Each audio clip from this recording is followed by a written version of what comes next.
Chapter 131.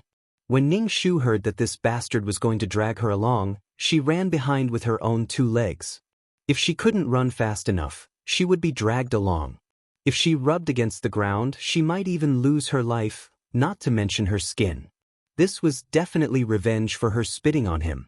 As a general, being spat on, even with Situ Qingyu's overflowing self-esteem, he would still kill her. She was wrong. How could Luo Junyan compare to Situ Qingyu's perverted personality? There was always someone better. Situ Qingyu's mentality was definitely more twisted than Luo Junyan's. It's not too late to beg for mercy, Miss Mu. You don't seem to realize your status. You're no longer the daughter of the high and mighty Prime Minister, but my captive. I can decide your life and death, so don't do anything that makes me unhappy. Situ Qingyu's pupils trembled slightly. It was obvious that he was not as calm as he appeared to be. He was probably angry inside.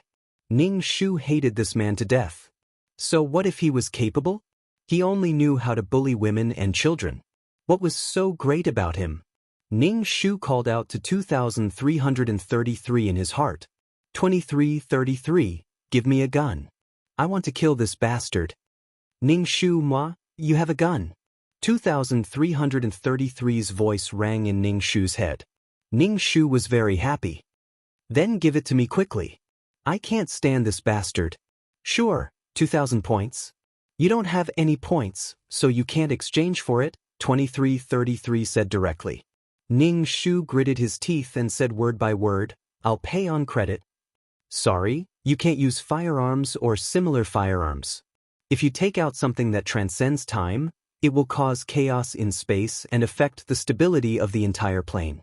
2333 guided him patiently. Your role is to repair the plane, not destroy it. Understand? Understand your ass. Ning Shu almost vomited blood. Ning Shu wanted to ask 2333 about other things, but suddenly a voice rang out. General Situ, what are you doing? When Ning Shu heard this voice, he immediately curled his lips. However, Yuelon, who was beside him, was happy. Ning Shu said excitedly in a low voice, Miss, it's that prince from before. We are saved. Ning Shu glanced at her. You're too naive. Luo Junyan rode over. Seeing Ning Shu's hands tied up, he raised his eyebrows and asked Situ Qingyu, what did she do? Greetings, Your Highness. This female slave is my captive. She sneaked out of the residence and I've captured her, Situ Qingyu said to Luo Junyan in a manner that was neither servile nor overbearing. Luo Junyan narrowed his eyes slightly and said lightly, since she is a female slave, how about you give her to me? His Majesty has just conquered Donghua Nation. It is time to pacify the people. General, you should not do such a cruel thing. Just give her to me. A murderous aura suddenly surged from Situ Qingyu's body. He was like a hedgehog that had encountered danger. The spikes on his body stood up. This is my female slave. I have no intention of giving her to you, Your Highness. Luo Junyan frowned imperceptibly. A huge sense of loss surged in his heart. Suddenly he wanted this female slave very much.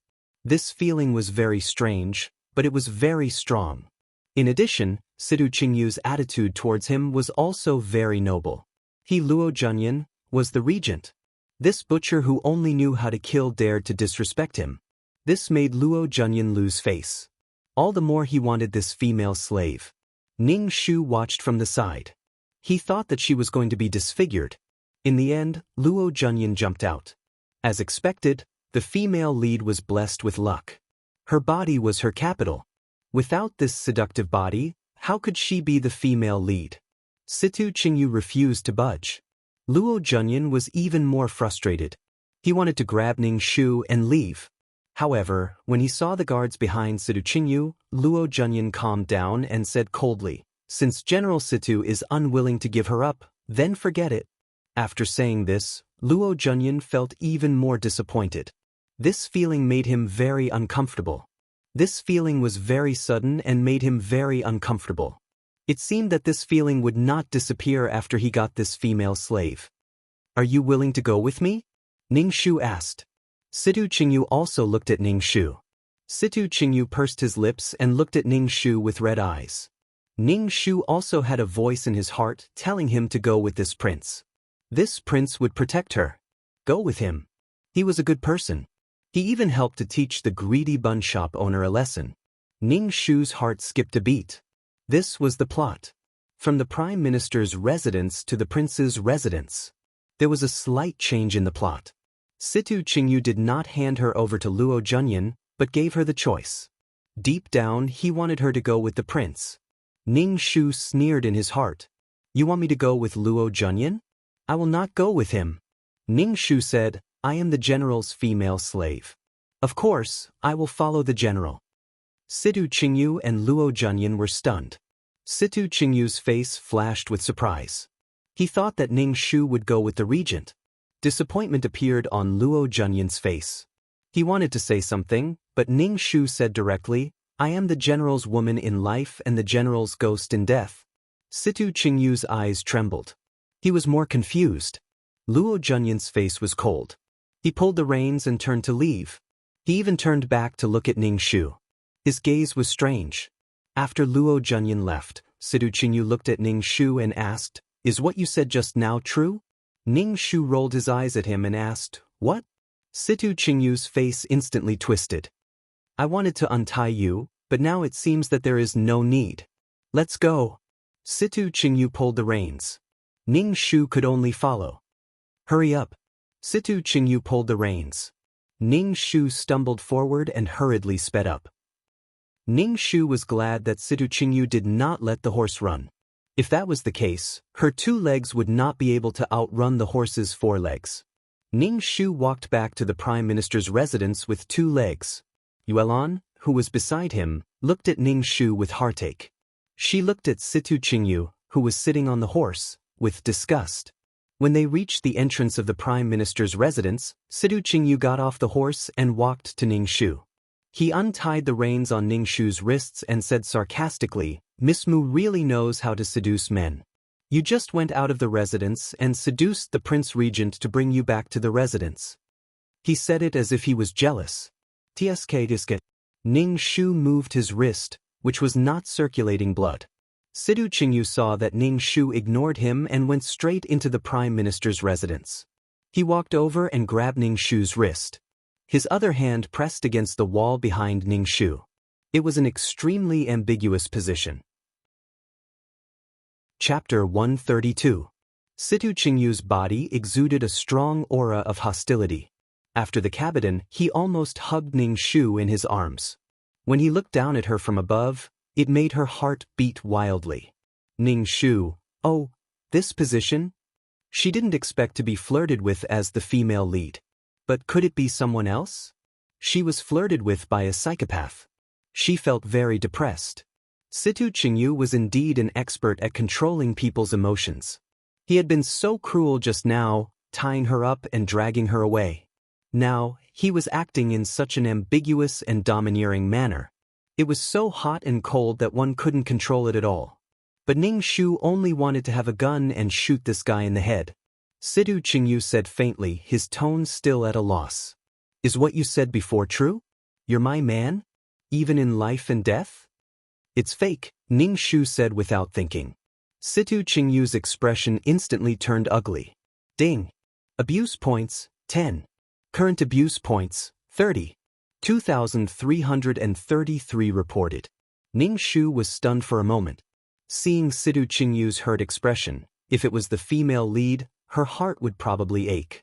After all, the female lead was so hot and kind. Ning Shu said, why would I like a person who kills people like scything flax? You have a dark mind. I'd rather like a dog than a person like you. Situ Qingyu looked at Ning Shu maliciously. You're lighting the fire. Was the next sentence, you're responsible for extinguishing the fire you started? Look, there's an idiot over there. Ning Shu pointed behind Situ Qingyu. Situ Qingyu frowned and looked at Ning Shu. There really is an idiot. Turn around and look, Ning Shu said with certainty. Situ Qingyu turned his head. Ning Shu immediately crawled under his arm and ran away with Yuelan. Situ Qingyu was speechless. Ning Shu and Yulan ran back to the embroidery building. Yulan panted as she placed the steamed buns in her arms on the table. Ning Shu asked, Miss, why didn't you go with that prince and return to this wolf's den? Miss, this servant really doesn't understand what Miss is thinking. What's the difference? One was a wolf's den while the other was a tiger's den. Ning Shu drank a large cup of water and picked up a bun to eat. He said, "Your miss has her reasons." A black shadow jumped in through the window and rolled on the ground twice. The black shadow rolled in front of Ning Shu's feet and Ning Shu kicked him twice. The secret guard hurriedly got up from the ground and picked up the bun on the table to eat. Wearing black clothes in broad daylight with a scarf around his neck, there must be something wrong with his head. When I blew the whistle, where did you run off to? Didn't you hear it? Ning Shu said grumpily. But seeing the shadow guards appear, Ning Shu felt a sense of security. She never realized that the female lead could be so fragile. The secret guard stuffed the steamed buns into his mouth and said, "I heard it. I was healing my injuries and I saw that Miss was fine, so I didn't appear." What kind of secret guard was this? He wasn't handsome but was so willful. He ran faster than anyone when fighting and immediately appeared when eating. What was the use of raising this kind of secret guard? Stop eating. What will we eat after you finish eating? Yulan, put away the steamed buns. Ning Shu said grumpily. You're a secret guard. You can't even get food for yourself? You even came to steal the food that we two weak women worked so hard to get. You're shameless. Ning Shu was speechless at this unreliable secret guard. The secret guard swallowed the steamed bun and covered his face with the black scarf, revealing a square forehead and a pair of eyes. Ning Shu felt very anxious when he saw this. He felt that this unimportant cannon fodder looked really casual. Miss, if there's anything, just blow the whistle. I'll appear immediately. Secret guard Ning Shu said. The moment he opened his mouth, there was the smell of leeks. Ning Shu was speechless. She had also blown it. The last time she wanted the shadow guard to get her and Yulan some food, she was almost out of breath. This guy didn't even come out. It was clear that the shadow guard was not reliable at all. Ning Shu thought for a moment, then took out a silver note and said, "Take this money and send some food to Yulan and me every day. Also, go buy food. Don't wear black clothes anymore. Go, I don't want to see you now." Ning Shu waved his hand. The secret guard stuffed the silver note into his arms. Ning Shu said again, "Go to the bank to exchange for some broken silver. Don't take the silver note directly to buy things." The secret guard nodded and said, "I understand." Ning Shu. He felt that this guy was unreliable. The secret guard jumped out of the window again and disappeared. In the evening, Sidu Qingyu came over and prepared a large table of delicacies for Ning Shu. Ning Shu was vigilant. One who was unaccountably solicitous was hiding evil intentions. After eating it, would he want to roll around with her? Bah, this old lady despises you. What haven't I eaten before? Situ Qingyu looked down at Ning Shu and said as if he was giving alms, "This is the food I prepared for you. Throw away your steamed bun." Ning Shu shook her head. "I still like steamed buns. I used to eat too many delicacies, but now I've changed my taste. I like to eat steamed buns." Situ Qingyu sneered. "Is it because of the regent that you like steamed buns so much? I heard that the regent helped you out, so you like to eat steamed buns now." Ning Shu, this brain hole, this logic, no one else. She ate steamed buns purely because they were free. When Situ Qingyu saw Ning Shu's silence, it was obvious that she had acquiesced to his words. His eyes turned red and he roared, "Mu Yanlo, how dare you look down on this general? You have to eat today whether you want to or not." Ding, abuse points, 5. Current abuse points, 35. 2333. Ning Shu was not used to the system having such a strong presence at all. The previous system was silent from beginning to end, but the updated system kept popping up from time to time, which annoyed Ning Shu to no end. As if sensing Ning Shu's annoyance, 2333 felt wronged and said, "I'm letting you know the progress of the mission. How can you dislike me so much? I'm so sad, sob sob sob." Ning Shu heard the system's cries and shuddered. Fuck, this system is so cheap. Ning Shu basically did not do anything, and then the abuse points reached 35. These abuse points were all caused by Situ Qingyu's own self-abuse. He was sensitive and had an inferiority complex. Any action could make Situ Qingyu feel uncomfortable, and any action could touch the darkness in his heart. Sure enough, he couldn't be the male lead if there was nothing wrong with him. Ning Shu raised her chin and looked at the dishes on the table. She said disdainfully, "This is nothing. I used to eat these every day, and I've long been sick of them. Now that you're taking these out, it's a disgrace." Situ Qingyu's face was livid. He looked at Ning Shu and said maliciously, "Every time I see you acting so high and mighty, I want to trample on your pride and make you crawl under my feet." He had an inferiority complex, but he couldn't bear to see others being proud. Chapter 133. In the end, Situ Qingyu was so angry that he flipped the table.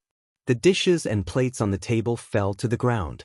Broken porcelain and all kinds of vegetable soup were mixed together. It was a mess. Damn, so what if you're strong? I can still flip the table if I master a peerless martial art. Guard this courtyard well. Don't send food inside. Situ Qingyu roared at the guard at the door, then turned to Ning Shu and said coldly, "Since you don't want to eat, don't eat in the future." Ning Shu snorted proudly and looked at Situ Qingyu with contempt and pity. Situ Qingyu's aura became violent and he said maliciously, "You don't want your eyes anymore. How dare you look at me like that?" Situ Qingyu sneered and said, "It's said that you can get a woman's heart if you get her body. Don't be so proud now. When I get on top of you, you'll cry and beg me to get on top of you." Ning Shu was speechless. Situ Qingyu walked toward Ning Shu with lust in his eyes. Obviously, he wanted to rape Ning Shu. Ning Shu looked at Situ Qingyu without changing his expression and said indifferently, "You smell like leftovers." When Situ Qingyu flipped the table just now, the soup spilled on him. Situ Qingyu's face was livid. "Mu Yanluo, you've challenged my patience time and time again. I'll make you pay the price." With that he turned and left. Ning Shu curled her lips. She was really an extremely arrogant person, but at the same time, she was also an extremely self-abased person. Situ Qingyu didn't let anyone send food to the embroidery building. Sure enough, no one sent food in for several days. Ning Shu and Yuelan ate steamed buns every day. Sometimes, the square-faced shadow guard would bring in some food. Ning Shu's life was comfortable. Situ Qingyu thought that Mu Yanluo would come back to beg him, but she didn't come for several days. Seeing Ning Shu alive and kicking, Situ Qingyu sneered. This woman still had a shadow guard. Situ Qingyu said maliciously, "If I kill your secret guard, what will you rely on?" Ning Shu chuckled and refused to talk to the lunatic. Situ Qingyu's expression turned cold. "I really don't know what you're so proud of. You're no longer the Prime Minister's daughter or the noble lady of Donghua Nation. You're my captive, my slave. Your life is in my hands. What you should do now is to please me and offer me your body instead of disobeying me like this. The consequences may not be something you can bear." Situ Qingyu looked at Ning Shu from above. Ning Shu was speechless. He felt too good about himself. Situ Qingyu saw that Ning Shu was stubborn and wanted to force himself on Ning Shu. Ning Shu blew the whistle without hesitation. A shadow guard in black jumped in through the window. Situ Qingyu looked at the guard coldly. "If I don't kill you today, I won't be Situ." The two of them fought together. This time, the guard didn't run away first. Instead, he fought with Situ Qingyu and used his true abilities. It seemed that he was evenly matched with Situ Qingyu. "General, the regent is here. He's waiting for you in the front hall." The guard outside the door shouted to Situ Qingyu. Situ Qingyu was slightly stunned. The shadow guard took advantage of this and slapped Situ Qingyu. Situ Qingyu groaned and covered his chest. He wiped the blood from the corner of his mouth and looked coldly at the shadow guard and Ning Shu. "Very good, very good." The shadow guard jumped out of the window and ran away. Situ Qingyu glanced at Ning Shu and turned to leave.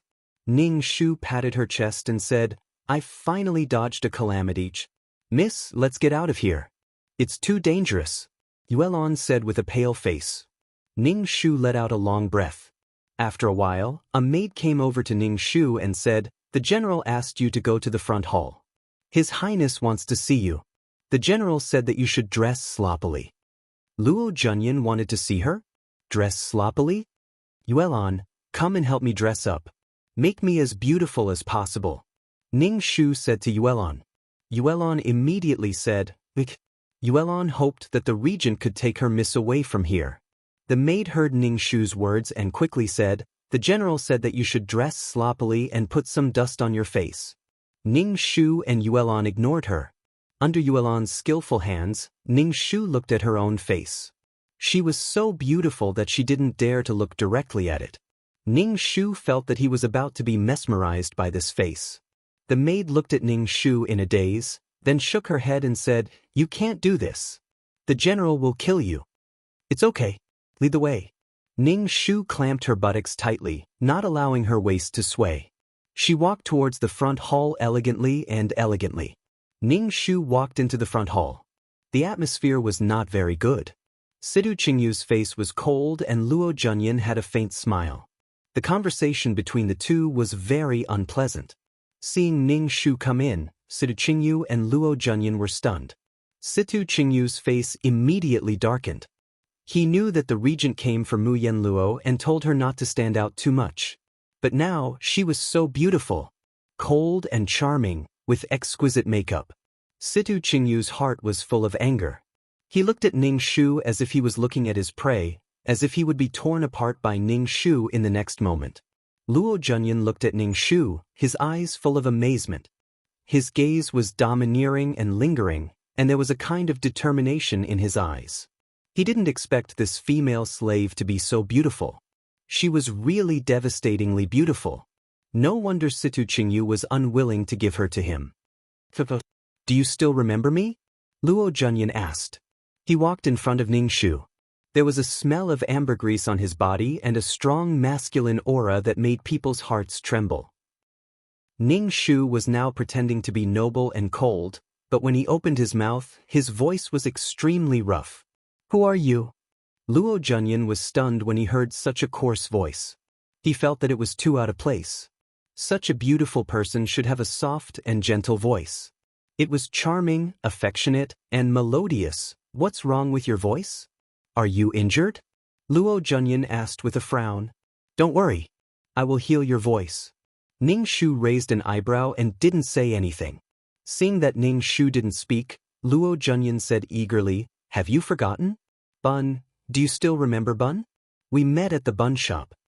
Ning Shu pursed her lips. When they were at the bun shop, she didn't have any image at all. How could Luo Junyan be so sure that it was her?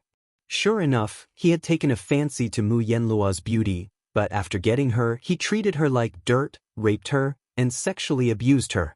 Basically, when Mu Yenluo was on her period, it was Luo Junyan's exclusive time. What a unique taste. "Leave," Situ Qingyu said coldly to Ning Shu. Before Ning Shu could speak, Luo Junyan said, "Situ Qingyu, I am here to take her away today." Situ Qingyu sneered. "Your Highness, she belongs to me now. Are you going to snatch her away?" "Oh, was he going to snatch her away now?" Chapter 134. Situ Qingyu didn't want Ning Shu and Luo Junyan to leave at all. This was somewhat different from the plot. Ning Shu understood after thinking for a while. Situ Qingyu hadn't gotten her body yet. What he couldn't get was good. If he got it too easily, he wouldn't cherish it. Now, there was a prince regent who obviously had bad intentions. His status was higher than his power was greater than his, and he was as handsome as him. Situ Qingyu immediately felt a sense of crisis in his heart.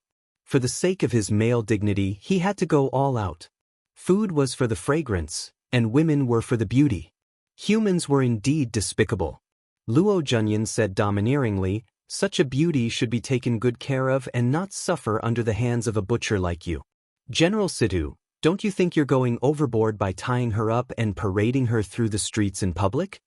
She's my slave. I can do whatever I want. What does it have to do with your Highness?" Situ Qingyu said with a cold face. "I've said it before. She's mine from now on.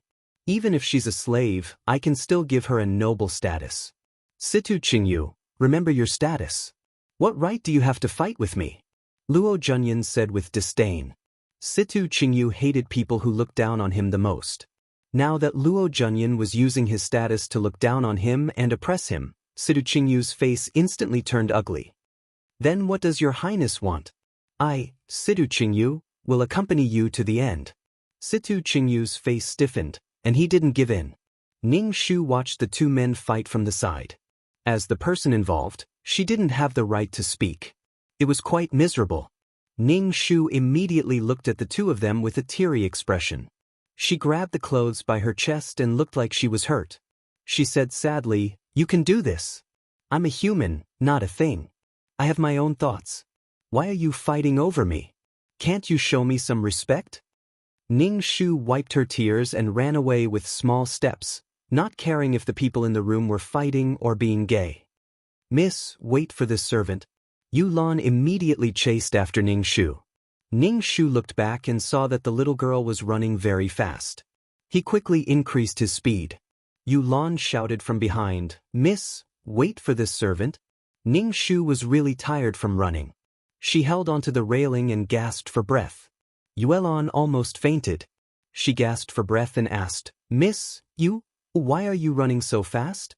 You chased me with all your might. How could I not run?" Ning Shu said, "I'll just treat it as training my body." The two returned to the embroidery building. Ning Shu poured a large glass of water. Yuelan pursed her lips and asked, "Miss, why didn't you go with the regent? The regent is much better than this general. This general even beat people." Situ Qingyu was a violent maniac. Ning Shu propped up her chin and looked at Yuelan. She lifted her chin with her finger and said rudely, "Little girl, you're not bad-looking." "Miss, I'm serious.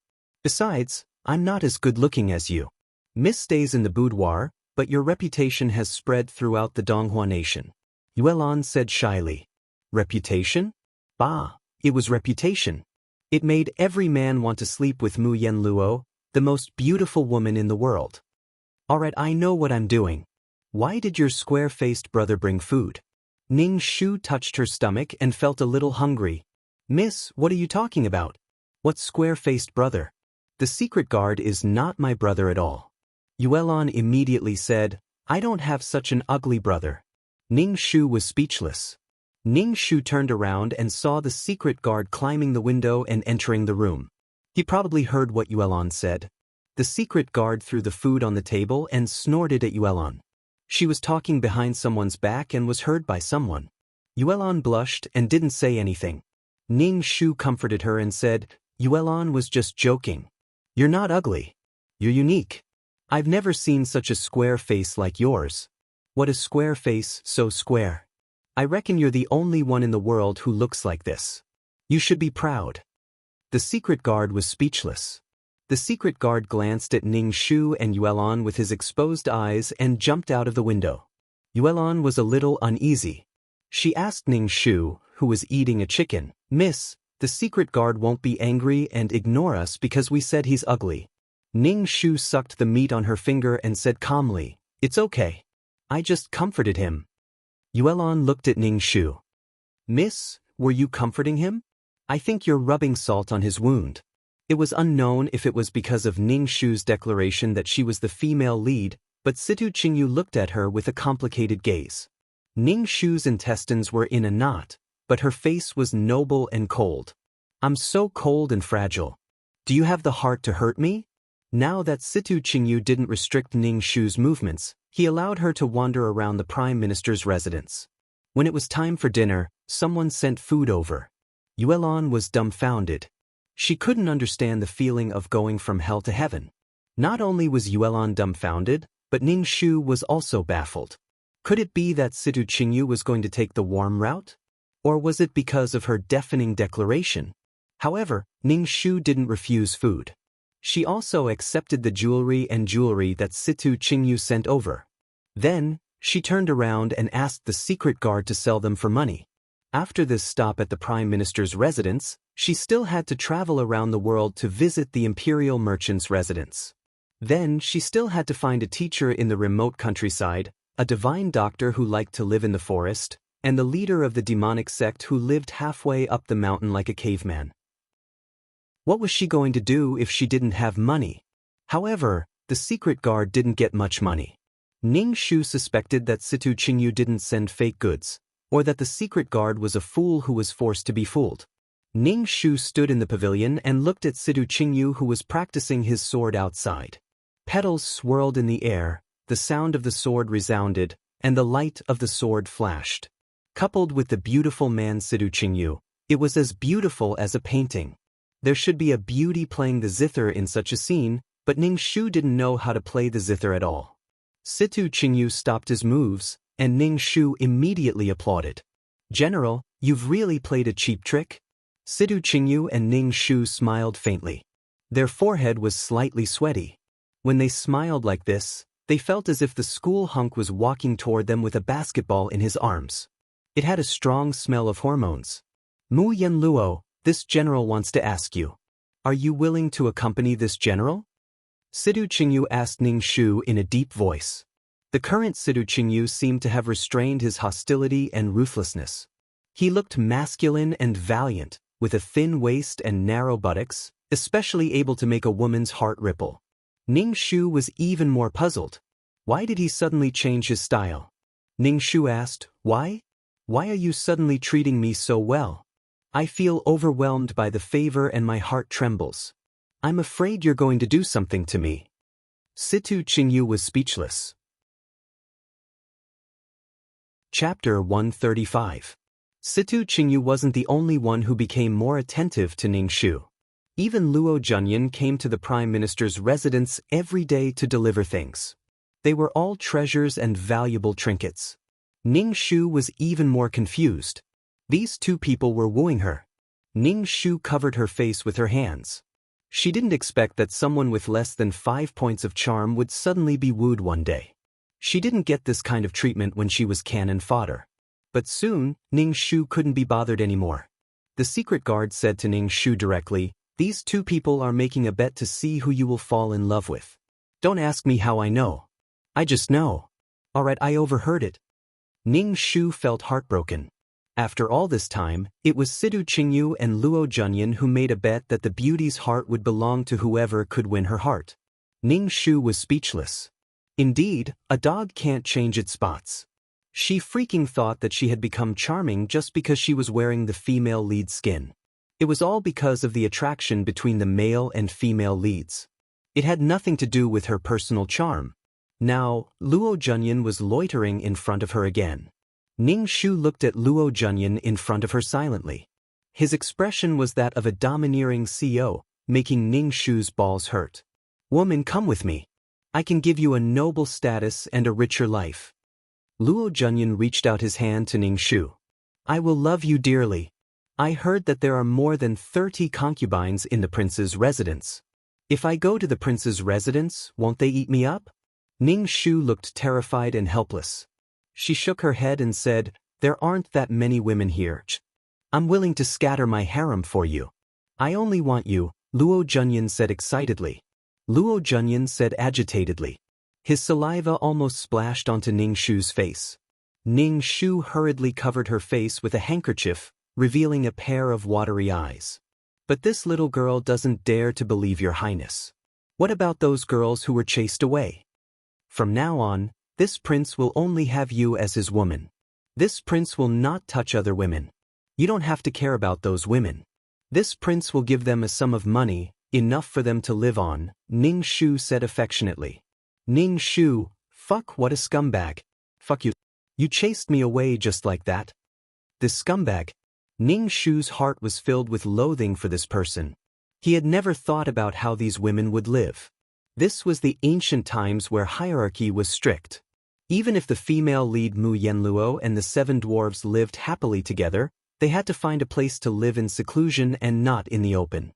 Ning Shu picked up the cup on the stone table and splashed it on Luo Junyan's face. "Scumbag, wash away your filthy soul." What's wrong with my hand? Why can't I control it?" Sob, sob, sob. Ning Shu wiped his tears and ran out of the pavilion, ignoring Luo Junyan's shocked face. "Miss, wait for this servant. Wait for this servant." Yuelon chased after Ning Shu. "Miss," Ning Shu ran back to her embroidery building. Yuelon was almost out of breath from running. She stammered, "Miss, why don't you wait for this servant every time?" Ning Shu poured a cup of tea and took a deep breath. she said to Yuelon, your miss is going to leave this place. What are your plans? This servant will follow Mississippi. This servant is Mrs. Person in life and will be Mrs. Ghost in death. Miss, please don't leave this servant behind. Yuelon's expression was heroic and stern. Ning Shu didn't want to be entangled with these two people anymore. She wanted to leave as soon as possible. But before she left, she had to teach the general and the prince a lesson. She didn't get raped by these two people. Half of the mission was completed. At least to some extent, she had avoided the plot. She couldn't delay any longer. If these two lost their patience and raped her, Ning Shu wouldn't be able to find a place to cry. Ning Shu took out the whistle that was tucked deep in her cleavage and blew it. After a while, a black-clothed and masked shadow guard came in through the window.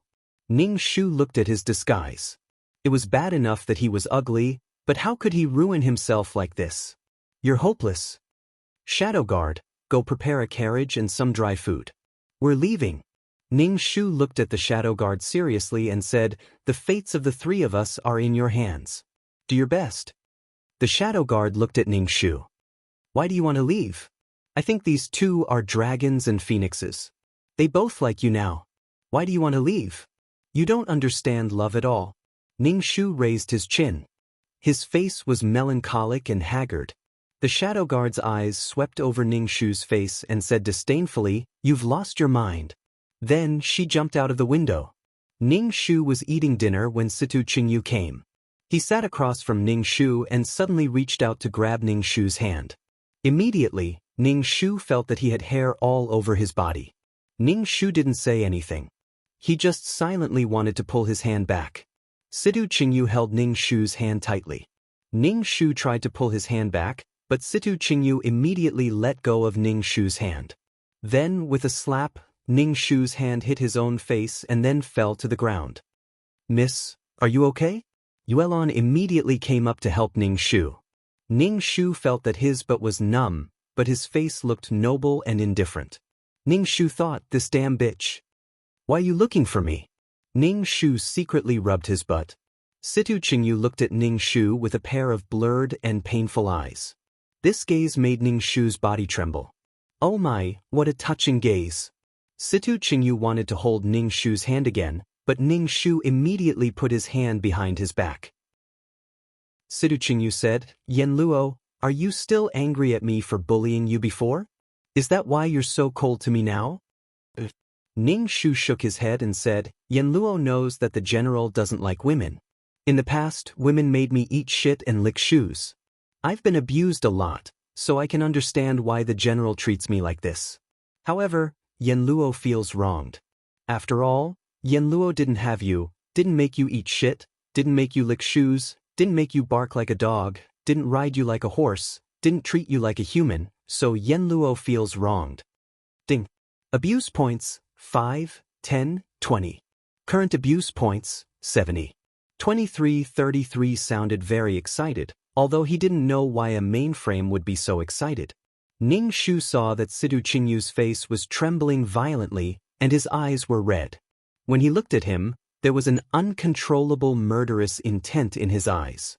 Ning Shu hurriedly widened his innocent eyes and covered his mouth with his hand. His face was full of guilt. He hurriedly said, I'm sorry, I shouldn't have brought this up. Even if you have a terrible past, in Yanluo's heart, the general will always be an indomitable spirit. What was an indomitable spirit for bullying a woman? Those women shouldn't have treated you like this in the past. You deserve it.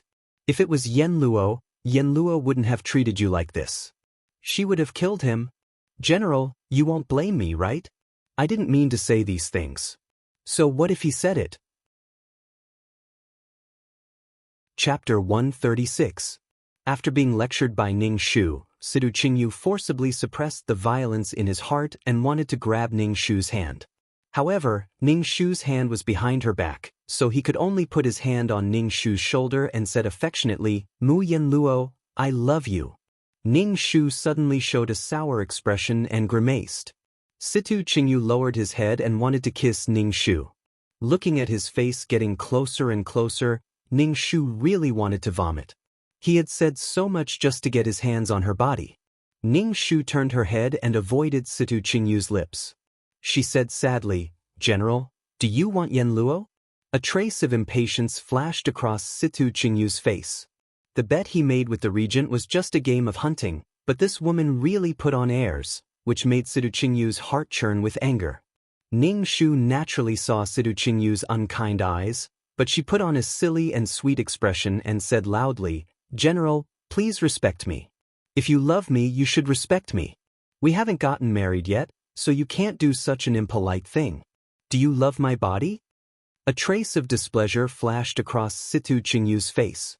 He held Ning Shu's shoulder and said, "I was attracted to you and couldn't help myself. I naturally respect you and will marry you in a palanquin. Just wait to become my wife." Ning Shu's teeth ached even more. She couldn't help but lower her head and show a look of disdain. She said shyly, "Thank you, General. General, you can go first. I'm a little tired." Ning Shu turned and went into the room, closing the door with a bang. Situ Qingyu's face darkened. He snorted almost undetectably and turned to leave with his hands behind his back. Ning Shu saw Situ Qingyu leave through the crack in the door and couldn't help rubbing her cheeks. Situ Qingyu wanted to break the rules of the game. She would belong to whoever could win her heart. Situ Qingyu wanted to push her directly just now. Get lost. It seemed that he was going to leave this place. When Situ Qingyu got impatient, she would be waiting to be raped. The next night, Ning Shu prepared a table full of sumptuous dishes and several jars of fine wine. Then, she put a big bag of medicine in each of the jars. She rolled up her sleeves and put her hands into the jars. She stirred vigorously twice to let the medicine powder completely dissolve in the wine. After everything was ready, Ning Shu waited for Situ Qingyu and Luo Junyan to come over with a noble and cold expression. Situ Qingyu and Luo Junyan came together. When the two of them walked into the room, the whole room was lit up by their radiance. Ning Shu sighed in his heart. He was such a beauty, but he was a pervert. "Please have a seat. I invited you to dinner today because I have something to tell you." Ning Shu politely asked Situ Qingyu and Luo Junyan to sit down. Luo Junyan looked at Ning Shu and said, "You're very beautiful today." Ning Shu smiled shyly and touched her face. She held her breath until her face turned red. Then she said, "Thank you for the compliment, Your Highness. I don't deserve it. You're really beautiful." "Yen Luo deserves the title of the most beautiful woman in the world," Situ Qingyu said. Ning Shu lowered her head and smiled shyly again. She placed two big bowls in front of them and said, "Yen Luo knows that I'm not beautiful. It's already Yen Luo's greatest fortune to be able to receive Your Highness's and General's pity." As Ning Shu spoke, she poured wine into their bowls. "Today, I invited the two of you here to tell you my true thoughts." "Yen Luo, just say what you want to say," Luo Junyan said anxiously. Ning Shu held her breath again until her face turned red. Then she stamped her foot shyly and said, "Yen Luo really doesn't want to say it. You guys drink first." Luo Junyan was the first to finish the entire bowl of wine, not leaving a single drop behind. Situ Qingyu did not move. He was a man of war, so he was naturally extremely vigilant. Moreover, Situ Qingyu did not trust Ning Shu. Ning Shu saw that Luo Junyan had finished the wine and became even more shy. She lowered her head and said shyly, "Your Highness, you're amazing." After drinking a bowl of wine, Luo Junyan's face was a little red. When he heard Ning Shu's words, he puffed out his chest. Ning Shu said, "I'm a lord who's second only to you. I'll treat you well in the future." Ning Shu looked at Luo Junyan with sparkling eyes. She looked as if she loved him so much that she couldn't say it out loud. Situ Qingyu frowned and snorted. He also finished the wine in his bowl. Ning Shu immediately said, "General, you're as amazing as His Highness." Ning Shu poured more wine for Situ Qingyu. "General, you've been through countless battles and you're heroic. Yen Luo has never seen a man like you who gives me a sense of security." Luo Junyan raised his wine bowl and said provocatively to Situ Qingyu, "General Situ, I'll toast you." Situ Qingyu's expression didn't change. He clinked glasses with Luo Junyan and they both drank. Ning Shu stamped his feet anxiously and said, "Don't drink because of this. Drinking like this is bad for your health."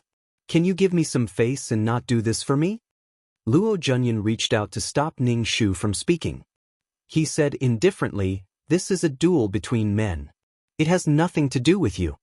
Ning Shu clutched his chest and shook his head with a twisted face. "But Yen Luo doesn't want you to do this. Don't do this. Drink. It's best if you die from drinking. Don't worry about it," Situ Qingyu said to Ning Shu. Ning Shu was obedient. She watched the two men compete in drinking. At first, they used bowls, but later, they drank directly from the jug. Ning Shu sat on the stool and crossed her legs as she watched the two men drink to their deaths. In the end, they were drunk and passed out on the ground.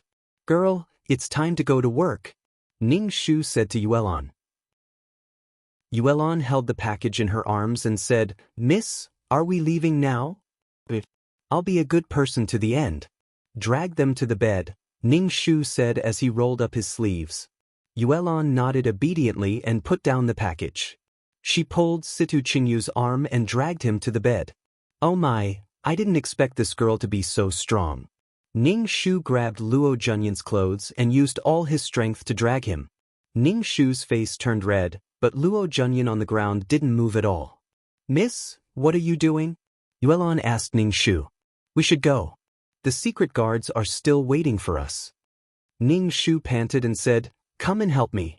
I can't move him." Yuelon hurried over and helped Ning Shu drag Luo Junyan onto the bed.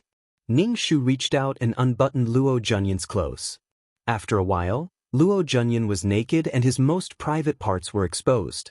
Yuelon was dumbfounded. She covered her eyes and asked, "Miss, what are you doing? Be a good person." Ning Shu swiftly took off Situ Qingyu's clothes and walked around with him. Yuelon covered her eyes with her hands and looked at the two men's bodies through the gaps of her fingers. Chapter 137. Ning Shu let the two naked men hug each other and laughed. "Congratulations on opening the door to a new world. Let's go," Ning Shu said to Yulan. Seeing that Yulan was still looking at the two men on the bed, he pulled Yulan's collar and walked out of the room. "Miss, I feel very excited," Yulan said to Ning Shu. Her eyes were emitting a green light, which was especially terrifying in the dark night. Ning Shu was speechless. "What are you excited about?" Seeing the two of them lying on the bed, this servant's heart thumped. The roots of her hair stood on end, and goosebumps rose all over her body. In short, I was very excited. Yulan's face was completely red. Ning Shu's jaw dropped to the ground. Situ Qingyu and Luo Junyan were not the only ones who were about to open the door to a new world. There was also Yulan. Yulan still wanted to go into the room, but Ning Shu grabbed her collar and blew the whistle. Then, a black shadow jumped in through the window and immediately jumped out again. Ning Shu was speechless. She and Yulan were clearly in the courtyard. Why did the square-faced secret guard jump into the room? "Have you prepared the things I asked you to prepare?" Ning Shu's secret guard asked. The secret guard nodded and said, "The carriage is outside the courtyard wall. We can leave soon." Ning Shu heaved a sigh of relief and quickly said, "Let's go." The three of them avoided the patrol team in the residence and reached the courtyard wall. Ning Shu asked, "How do we get over?" The secret guard said pretentiously, "I'll carry you over." Then, the secret guard held one of them with each arm and stepped on the courtyard wall, trying to fly over. In the end, the secret guard overestimated his ability.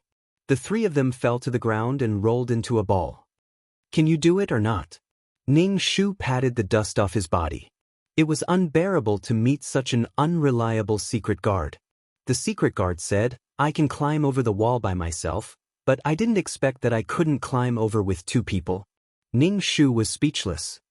"Forget it, Yuelan, and I will just go crawl through the dog hole," Ning Shu said snappily. "No." Yulan said resolutely and decisively. Ning Shu said, "This servant will go through the dog hole. Miss and the shadow guards will climb the wall." Both of them were running away, so how could there be a difference between the two? He was simply drunk. In the end, Ning Shu still held his chest and squeezed out of the dog hole. When he came out, Ning Shu said to Yuelan, "Quickly support your young miss. Your young miss's chest hurts." "Miss, Do you want this servant to give you a massage? Yulan reached out her hand to massage Ning Shu's chest. Ning Shu was speechless. Da-da-da. The shadow guard came over with a carriage. Ning Shu and Yulan hurriedly got on the carriage. Secret guard Ning Shu asked, "Miss, where are you going?" "E-City." The black-bellied imperial merchant was in that place. E-City wasn't far from here, so it would only take a day's journey. "Does Miss have any relatives in E-City?" the shadow guard asked, "or does Master want Miss to meet up with them in E-City?" "No, I just want to go to E-City," Ning Shu said very willfully. The carriage left the capital. Looking at the capital's city gates getting further and further away, Ning Shu let out a deep breath. At least she wasn't pushed down by those two men. She didn't get pregnant, she didn't have a miscarriage, and she didn't get pushed down when her period came. After a busy night, Ning Shu also felt tired. He slept back to back with Yulan. Prime Minister's manor, in the embroidery building. The room was filled with a strong smell of sex. Under the moonlight, the transparent gauze curtain could faintly make out the movements of the people on the bed. One was half kneeling, the other was crawling on the bed. They were constantly moving. Low panting, moaning, and crying sounds mixed with pain and pleasure. It was ambiguous. The two men were having sex, dripping with sweat. Their skin was touching, and the places where they were joined were dripping with blood. It made people feel even more tyrannical. Ding, abuse points 100. Ding, abuse points 100. Ning Shu woke up in the morning to 2333's happy voice. There were so many aphrodisiacs. He hoped that these two guys would die from the explosion. These aphrodisiacs were all produced by the system, and their efficacy was guaranteed. They were also on credit with 2333. When it was time to return the points, he would have to pay the interest. Ning Shu gritted his teeth and exchanged for the aphrodisiac. Damn, he felt that 2333's system was a blood-sucking existence. He stretched lazily. Life was still beautiful. Ning Shu lifted the curtain and saw that the carriage was parked in a forest by the side of the road. The shadow guard driving the carriage set up a fire not far away. There was a stove above the fire, boiling water. Ning Shu stretched out his leg and kicked the sleeping Yulan. Yulan immediately jumped up, but her head hit the roof of the carriage. Yulan covered her head. Ning Shu felt wronged and asked, "Miss, what's wrong?" Ning Shu walked to the shadow guard's side and sat down. He asked the shadow guard, "Good morning. How far are we from E-City?"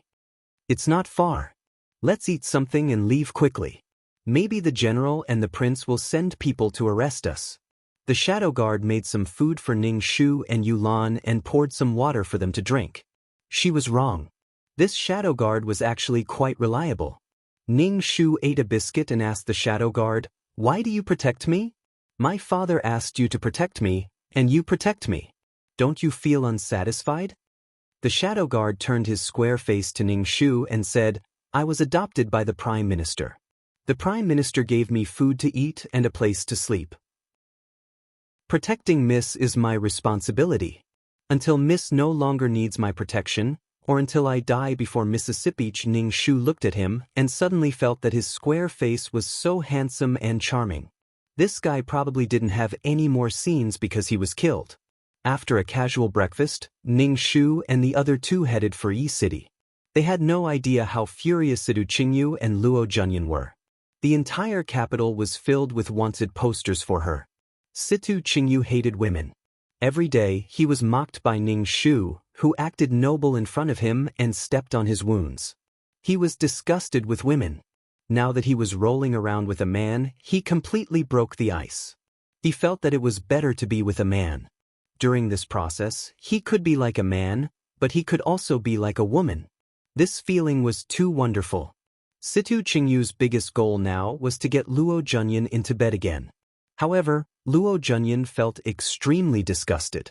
He was the high and mighty regent, but he actually slept with a man and was slept with by another man. Now, the hole in his back was bleeding every time he went to the toilet. Luo Junyan even had the thought of dying. Especially when he felt Sidu Qingyu's scorching and predatory gaze, Luo Junyan's heart convulsed. He was a man. How could he be with another man? Moreover, this one was a general whose status was inferior to his. Mu Yenluo, that bitch, he would definitely torture her to death once he caught her. Even that wouldn't be able to relieve the hatred in his heart. In short, this was a story of oppression and being oppressed. The dark and black-bellied attacker and the Tsundere victim.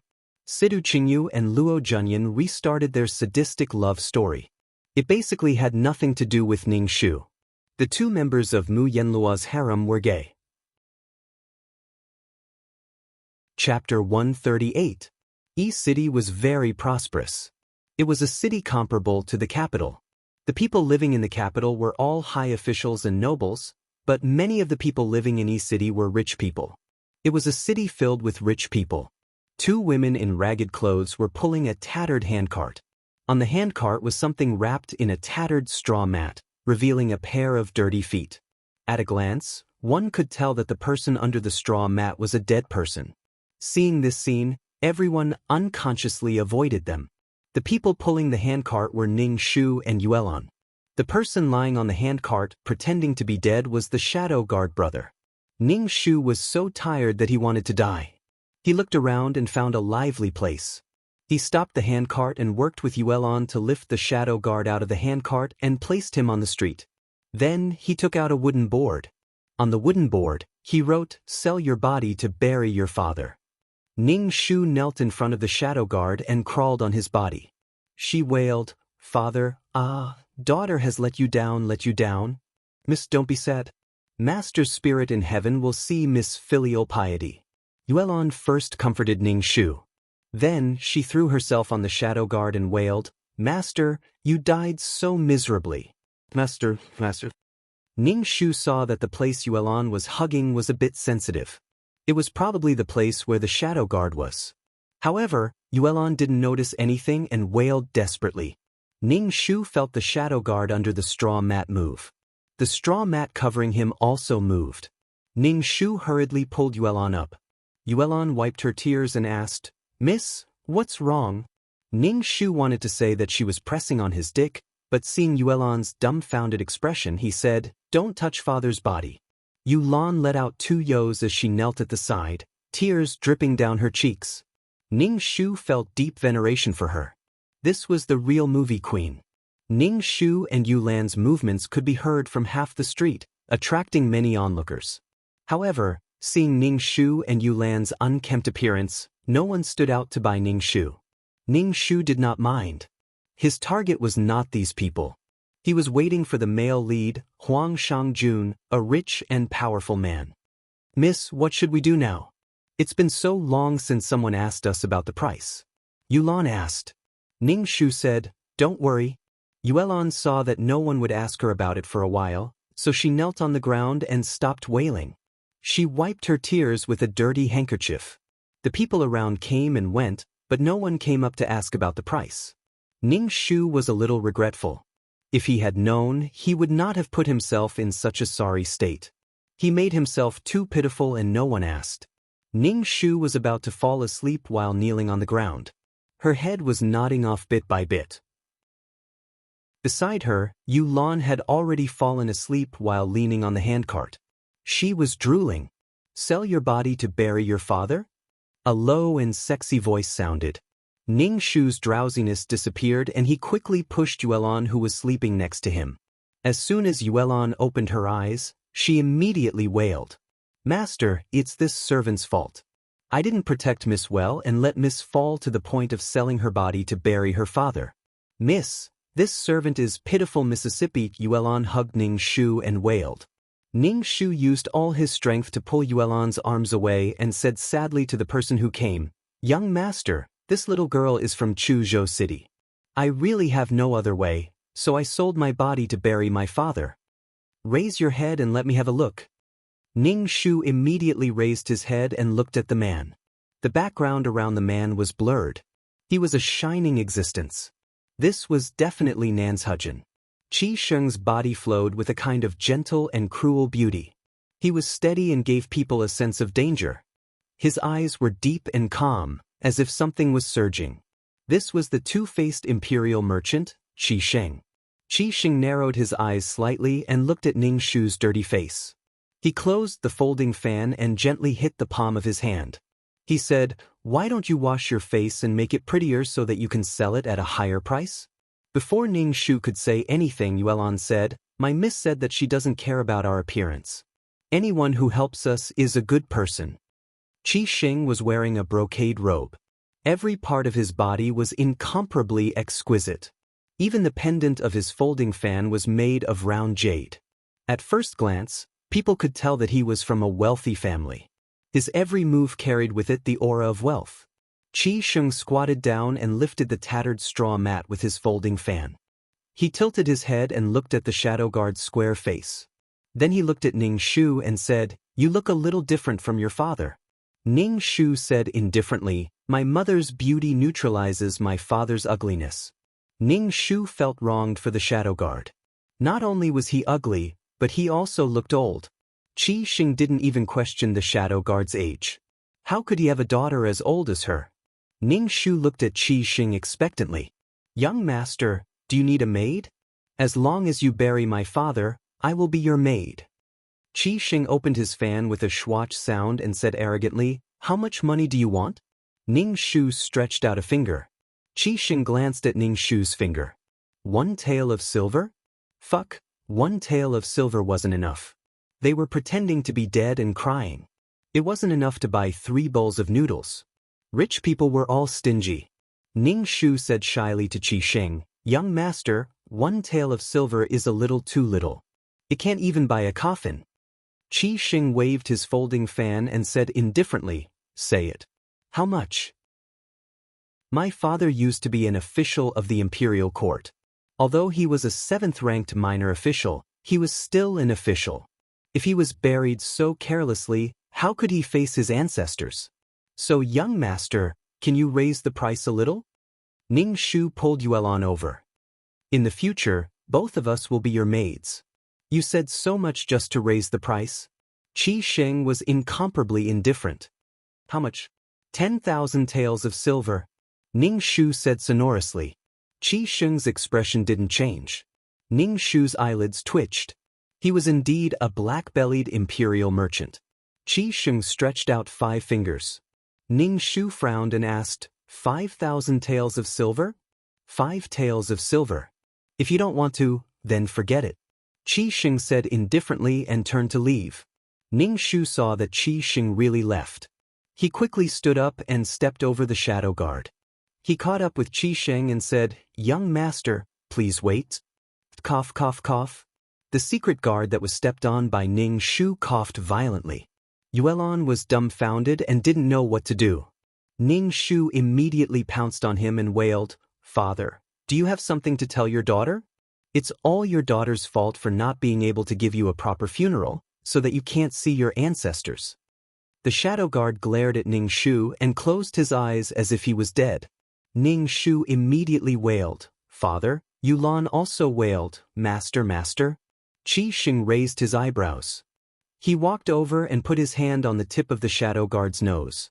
Ning Shu said, "My condolences." Ning Shu, "Oh, really dead?" Chapter 139. She had only stepped on him once, but she had killed the shadow guard? Qi Xing took out an ingot of silver and threw it to Ning Shu. He said, "This is 20 taels. Bury your father and then go to the Qi residence." "Thank you, young master." Ning Shu put away the silver and worked with Yuelan to put the secret guard on the cart and headed out of the city. Ning Shu and Yuelan pulled the cart and ran quickly. Qi Xing raised his eyebrows. He suddenly felt that he had been cheated of his silver. Had he been cheated of his nickname, Fox Qi? When they reached the small forest outside the city, Ning Shu lifted the broken straw mat and patted the secret guard's face. "Hey, wake up, wake up." Yulan's face was a little pale. Ning Shu asked, "Miss, he can't really be dead, right?" Yulan also joined in the slapping. While crying, she slapped the secret guard's face and pinched his philtrum. She shouted, "Wake up, wake up." After a long while, the shadow guard coughed and woke up. His face was still very square before, but now it was swollen and much rounder. The secret guard touched his face. "What did you do?" "Sob, sob, sob. You finally woke up." Miss, and I thought you were dead. Yulan cried with joy. Without you to protect me and Miss, what would we do? The secret guard touched his face and said with a grimace, I used the turtle breath technique and held my breath. Otherwise, I would have been exposed. After being stepped on by you, my internal injuries flared up again. I was injured when I fought with that general. The secret guard explained. Ning Shu instantly felt guilty and said, hurry up and treat your injuries. If you need any medicinal herbs, go buy them. Didn't I give you a lot of money before? That money is Mrs. How can I use it casually? The secret guard said. Ning Shu instantly felt that the secret guard's image was incomparably great. He said, it's fine.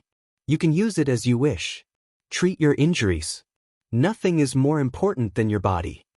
Seeing that the shadow guard had woken up, Yuelan also breathed a sigh of relief. She and the young miss were both women. Having a man who knew martial arts by their side was like a stabilizing needle. Especially since the young miss was so delicate, she looked as if she hadn't eaten at all. Ning Shu and Yuelan changed into slightly better cotton clothes. Ning Shu put on makeup for himself, imitating a big mouth, thick eyebrows, and a black mole on his chin. His image was as wretched as it could get. But you are the young miss? Yulan let out an earth-shattering wail, shaking the birds in the forest to the point that they flew away. Miss, what is it that you can't figure out? Why do you have to ruin yourself like this? Yulan looked at Ning Shu with a pained expression. Ning Shu felt that it was very tiring to have such a girl by his side. Why are you so painstakingly going to the Qi residence? Don't tell me you're going to be a little maid in the future? The shadow guard frowned. Ning Shu waved his hand and said, my wish is to travel the world. This is only my temporary stronghold. When the time is up, I will leave.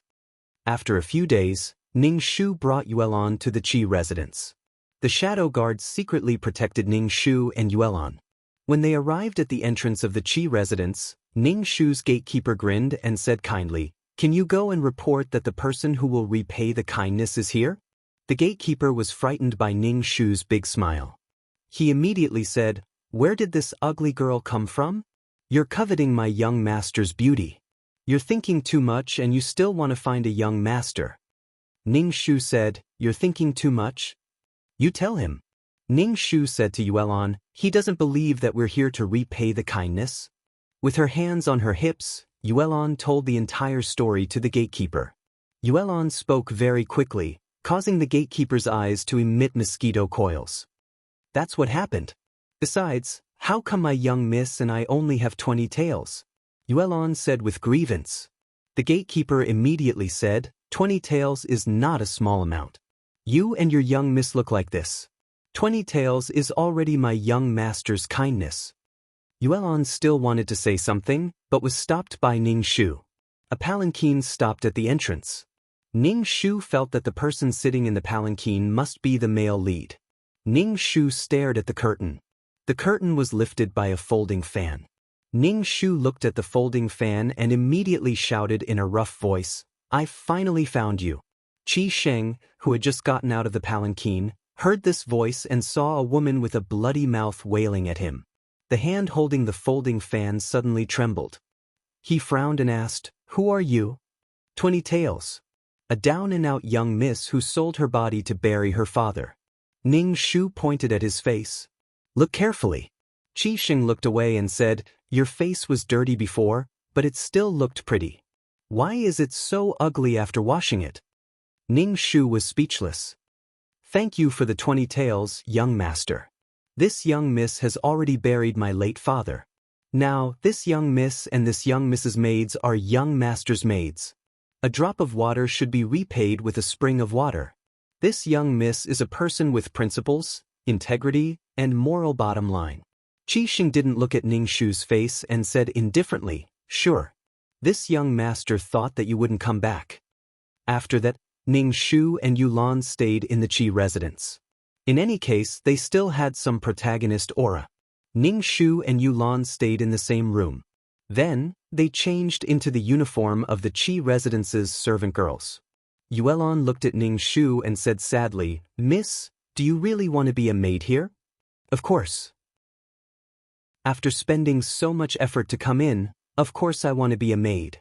If she didn't get close to Qi Sheng, how could she get out of the plot? Even if she didn't come over, the plot would force her to meet Qi Sheng. In the plot, Mu Yanluo was physically and mentally exhausted by Sidu Qingyu and Luo Junyan. She even asked for a threesome and escaped when the two were not paying attention. As for how the delicate Mu Yanluo escaped, it was simply a mystery. Although she escaped, Mu Yanluo didn't have a single silver tail on her.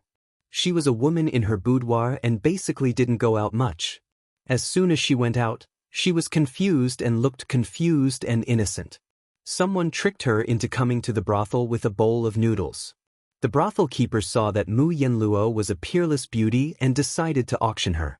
Moreover, East City was full of rich people. Auctioning such a peerless beauty could make the brothel overflow with oil. Mu Yanluo was bought back by Qi Sheng at a high price. Although Mu Yanluo avoided the brothel in her next 2 rebirths and didn't let herself fall into a brothel, she still couldn't avoid meeting these men. Even if she took a detour and didn't take this road, she would still meet these men. It really made her collapse. Qi Sheng, who was bought back, didn't do anything to Mu Yanluo at first. He just put her in the backyard and didn't rape her violently like Situ Qingyu and Luo Junyan.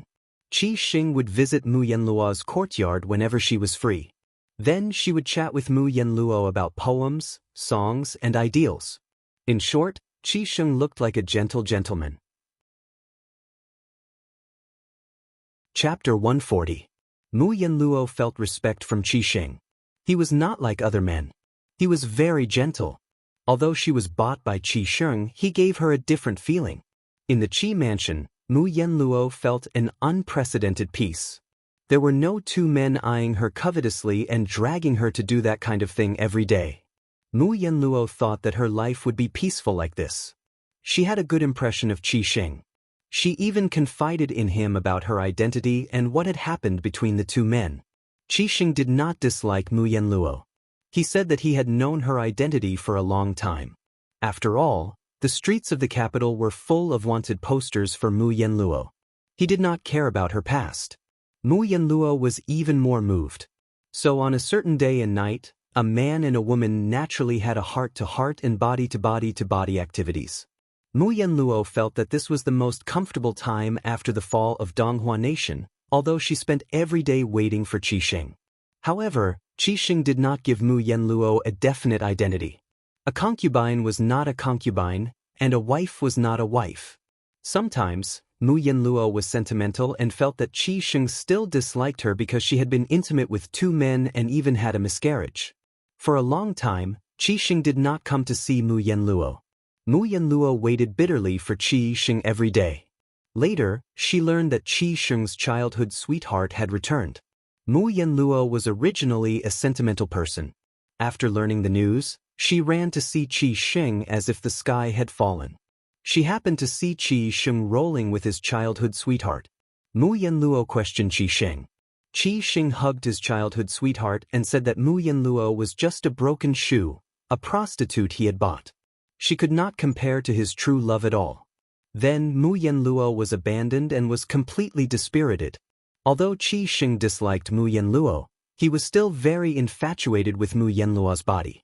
He often went to see Mu Yanluo. However, ever since she learned the heartbreaking truth from Qi Sheng, Mu Yanluo no longer let Qi Sheng on the bed. She washed her face with tears all day long and stammered as if she was in great pain. Mu Yanluo's appearance annoyed Qi Sheng a little.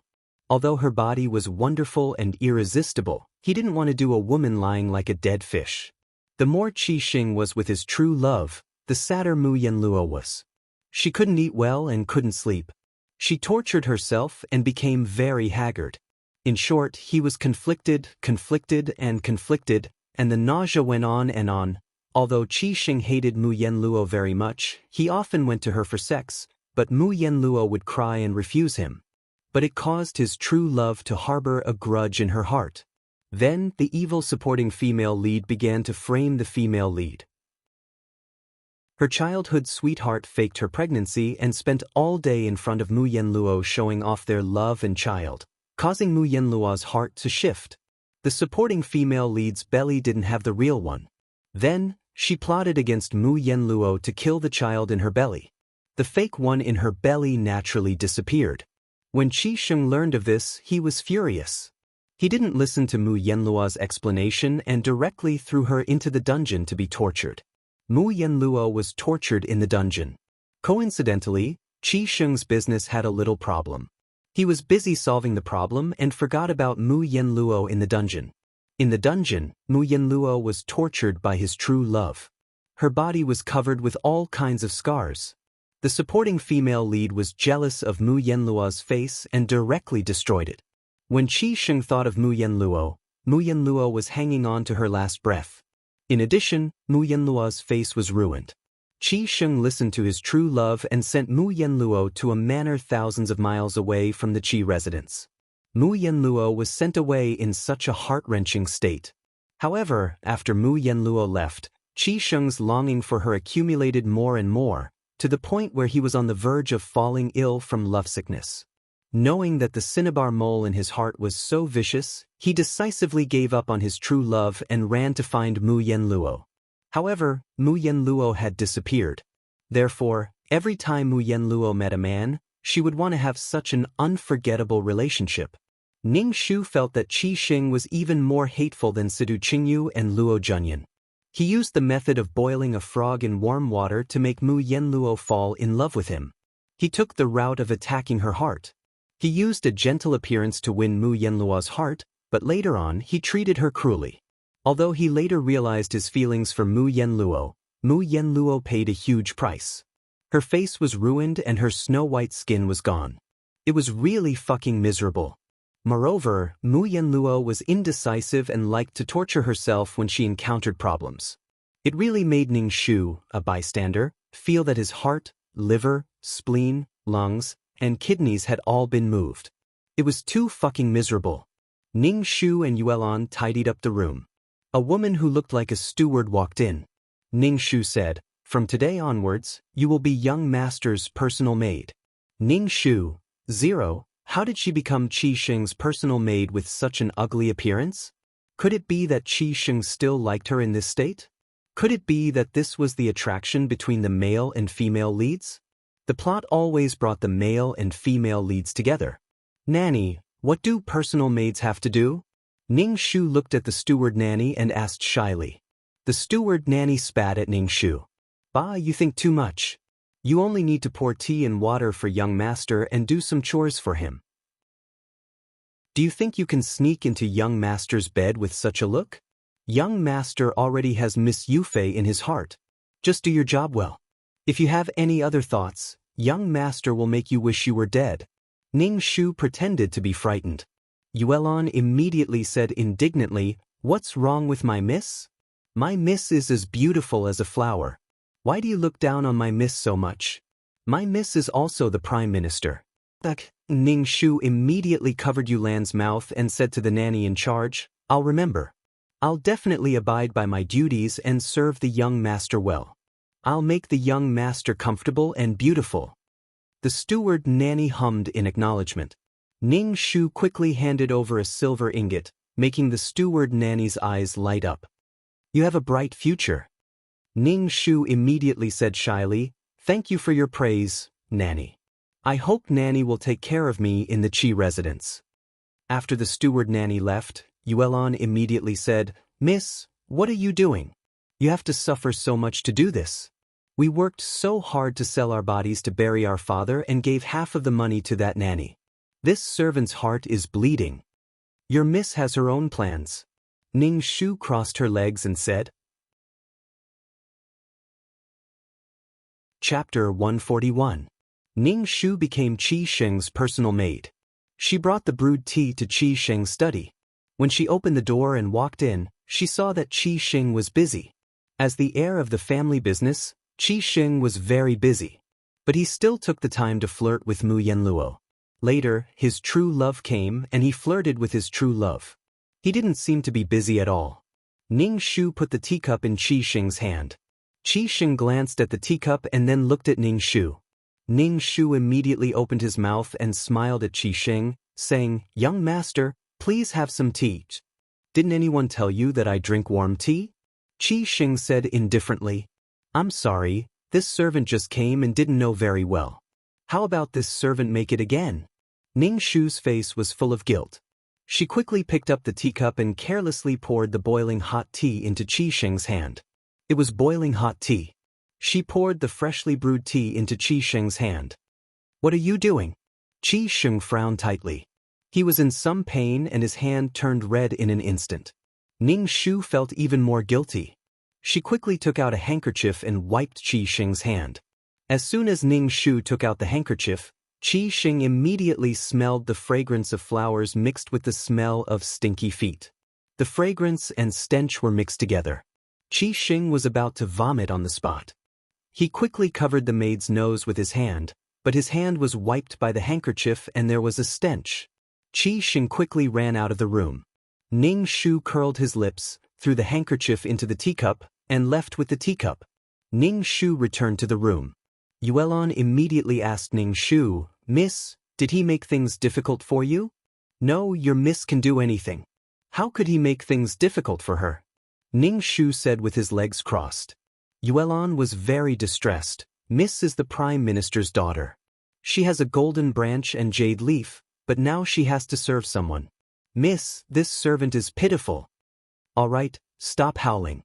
Your miss is fine," Ning Shu said snappily. Yulan immediately shut her mouth and sobbed. She felt very wronged. Although Ning Shu disgusted Qi Xing still let Ning Shu continue to be his personal maidservant. Even if Ning Shu always made mistakes and was ugly, Qi Xing still insisted that Ning Shu be his maidservant. Even when Ning Shu was serving Qi Xing, his snot got into the food. When Qi Xing was bathing, Ning Shu walked in casually and poured a bucket of hot water into the bathtub. It was so hot that Qi Xing jumped up and ran around the house naked. Moreover, Ning Shu's body always smelled like stinky feet, which was especially unbearable for Qi Xing. However, Qi Xing was still able to endure it. This made Ning Shu sigh. The attraction between the male and female leads was simply too strong. "What is the smell on your body?" Qi Xing finally couldn't help but ask. Ning Shu stared at Qi Xing with his heavily eyeshadow eyes and said happily, "This is the fragrance of osmanthus. This servant uses this fragrance to smoke the handkerchief on my clothes every day. Young master, do you smell it? Is it very fragrant?" Ning Shu said as he put the handkerchief in front of Qi Xing. Qi Xing turned his head and frowned. Ning Shu said, "Actually, you are already very fragrant. There is no need for incense at all. This incense will destroy the fresh smell on your body." Ning Shu, oh, look at how good he was at talking. A profiteer was indeed a profiteer. He obviously couldn't stand the mixed smell of feet and flowers on her body, but he still insisted on saying that it was a fresh smell. The original owner was deceived by him like this. On the outside he was gentle and elegant, but on the inside he was extremely black-bellied. Ning Shu grinned and laughed. His bloody mouth was even bigger, which was simply unbearable to look at. Qi Xing turned her head away. After a while, she turned her head back. Ning Shu said, "Of course it is beautiful. This makeup is not good for your skin. Besides, you are still young. This makeup will only cover up your original beauty." In fact, Qi Xing's heart was itching. She suddenly wanted to wash this woman's face clean and see what she looked like. Ning Shu raised his thick eyebrows, covered his heart and said, "Baby's heart is bitter, but baby won't say it's." "Aren't you called Xiaohong? Why are you called baby again?" Qi Xing asked doubtfully. Ning Shu waved his hand and said, "Don't worry about these details. This servant's appearance is very similar to this servant's father. Because I am ugly, I use beautiful makeup to cover up my ugliness. Young master, you don't know how bitter this servant's heart is. This servant doesn't dare to remove my makeup at night. I am afraid that when I wake up at night, I will be mistaken for a ghost." Ning Shu touched his face narcissistically and said, "Fortunately, someone taught me the art of makeup. Now that I put on makeup, this servant is much more confident." Qi Xing's face trembled, and she couldn't speak. "Your appearance is given by your parents.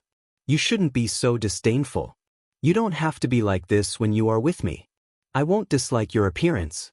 In the future, you don't have to put on such troublesome makeup." Naturally, you will be the most beautiful. Qi Sheng's eyes were very sincere, giving people the feeling that he was trustworthy. These words were truly heartwarming. Ning Shu truly understood how Mu Yenluo felt at that time. She was riddled with wounds. Suddenly, there was such a warm man who was willing to accept her all the unbearable things, willing to accept her painful past. At that time, Mu Yenluo was so moved, but the result was cruel. Under this warm appearance, there was a strong utilitarian purpose and plunder. He wanted to get Mu Yenluo's heart and conquer it. Just like doing business, he captured people's hearts. Understanding people's hearts allowed him to smoothly obtain Mu Yenluo. Only when Mu Yenluo was hanging on by a breath and disappeared did Qi Sheng understand his feelings for Mu Yenluo. Ning Shu felt like the whole zoo was in chaos. Many thanks for young master's concern, but this servant's heart is too inferior. Without this makeup, this servant cannot go out. Only with this makeup can this servant have the confidence to face life bravely. Ning Shu said gratefully. Qi Sheng's face twitched. Why did he feel that this girl was sick? Did she not have eyes? Did she not look in the mirror? It was good that she was like this. Qi Sheng waved his hand weakly and said, "As long as you are happy." Ning Shu immediately said, "Young master, you are really a good person." Qi Sheng was speechless. Qi Sheng's eyes scraped over Ning Shu's face inch by inch. According to his many years of identifying beauties, this girl should not be bad-looking. Why did she make herself like this? Qi Sheng suddenly said to Ning Shu, "I heard that there is a meeting tonight. You go with young master. Wash your face. It's dark at night. No one can see what you look like. There is no need to put on such makeup." Ning Shu was speechless. Qi Sheng was now very interested in her true colors. Ning Shu smiled shyly and said very innocently, "Oh, it's so late. My mother said that I can't go out at night." Qi Sheng was speechless. Chapter 142. Qi Sheng's intention to make Ning Shu wash his face naturally fell through. Qi Sheng's eyes wandered over Ning Shu's face. Finally, he said indifferently, "Since you don't want to, then forget it. I heard there are many beautiful lanterns." Ning Shu was not interested in lanterns. One who was unaccountably solicitous was hiding evil intentions. What she needed to do was not to be pushed down by Qi Sheng, let alone be conquered by Qi Sheng's sugar-coated bullets. Then she would wait for Qi Sheng's true love to come back. Ning Shu's days in the Qi mansion were very comfortable. Qi Sheng was an imperial merchant, and his family's money was even worse. His food, clothing, housing, and transportation were all top-notch. Even the food and clothes for his servants were not bad. At night, Qi Sheng actually ran to Ning Shu's room. Yuelon looked at Qi Sheng with vigilance and said bluntly, "What are you doing here? Are you coveting my young miss?" Ning Shu smiled at Qi Sheng and asked, "Young master, do you have something to tell me? There's a lantern festival tonight. I need to take my servant with me. You can come with me." Qi Sheng looked at Ning Shu with gentleness and expectation in his eyes. It made people unable to refuse him. It was as if refusing him was a cruel thing. Ning Shu said indifferently, "Young master, I'll go. But you tidy up. I'll wait for you outside." Qi Sheng's face showed a smile. He stood up and walked out. Yuelon made a face at Qi Sheng's back and said, "Young miss, do you really want to go? Take me with you. This person doesn't seem to have good intentions." Ning Shu nodded and began to put on makeup in front of the mirror. Then she changed her clothes and went out. Yuelon stared at Ning Shu with her eyes wide open. She said with a trembling voice, "Young miss, why can't you figure it out?" Ning Shu nodded and walked towards Qi Sheng in the courtyard. Qi Sheng was very pretentious as he faced a tree and put on makeup under the tree. Ning Shu stood behind Qi Sheng and said shyly, "Young master, I'm done." Qi Sheng turned around and looked at Ning Shu. His eyes widened in an instant and he was speechless for a long time. Ning Shu blinked his dark eyes and looked shy. "Young master, am I pretty?" Qi Sheng swallowed a mouthful of saliva. His Adam's apple rolled up and down, and the expression on his face cracked.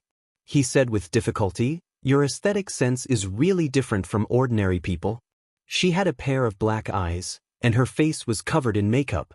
Her mouth was red, and she was wearing a bright red top and a green skirt. Qi Sheng simply did not know how to describe it. Ning Shu looked at Qi Sheng's expression as if his eyes had been raped and felt very happy. See if I don't disgust you to death. Her eyes had turned into two panda eyes, which were very dark. She was dressed in a vulgar red and green outfit, which was simply blinding. She felt great. Qi Sheng was a little impatient and his tone was a little angry. He said, "Didn't I say that nature is the most beautiful? Why do you have to do this makeup? Everyone is unique. Why don't you dare to face yourself? Listen to young master. Hurry up and wash the stuff on your face." Qi Sheng's tone was sincere. "You are my person. No one in any city dares to laugh at you." Ning Shu was speechless. Look at how hypocritical he was. He obviously disliked her appearance and still said that he wanted to help her rebuild her confidence. Ning Shu said, "Oh, I don't want to go later. I can't live without makeup. Please forgive me, young master." Ding abuse points 5. 2333's voice sounded in his head. Qi Sheng covered his chest. He was so angry that his chest was violently heaving up and down, and his face was a little green. Ning Shu was very naive and did not see that Qi Sheng was about to die from anger. He said very gratefully, "Young master, you are really a good person. I won't go later." Ning Shu said and returned to his room. It was already so late. He might as well sleep comfortably in his bed. This time, Qi Sheng did not call him. He was probably furious. "TSK, let's see how you can pretend to be gentle." Yuelon followed Ning Shu into the room and said very approvingly, "Miss should be like this. That person is obviously not a good person." After that, Qi Sheng did not mention anything about the Lantern Festival. However, his face did not look good. He was probably angry. Ning Shu pretended that he did not see anything. In the end, Qi Sheng could not bear it anymore.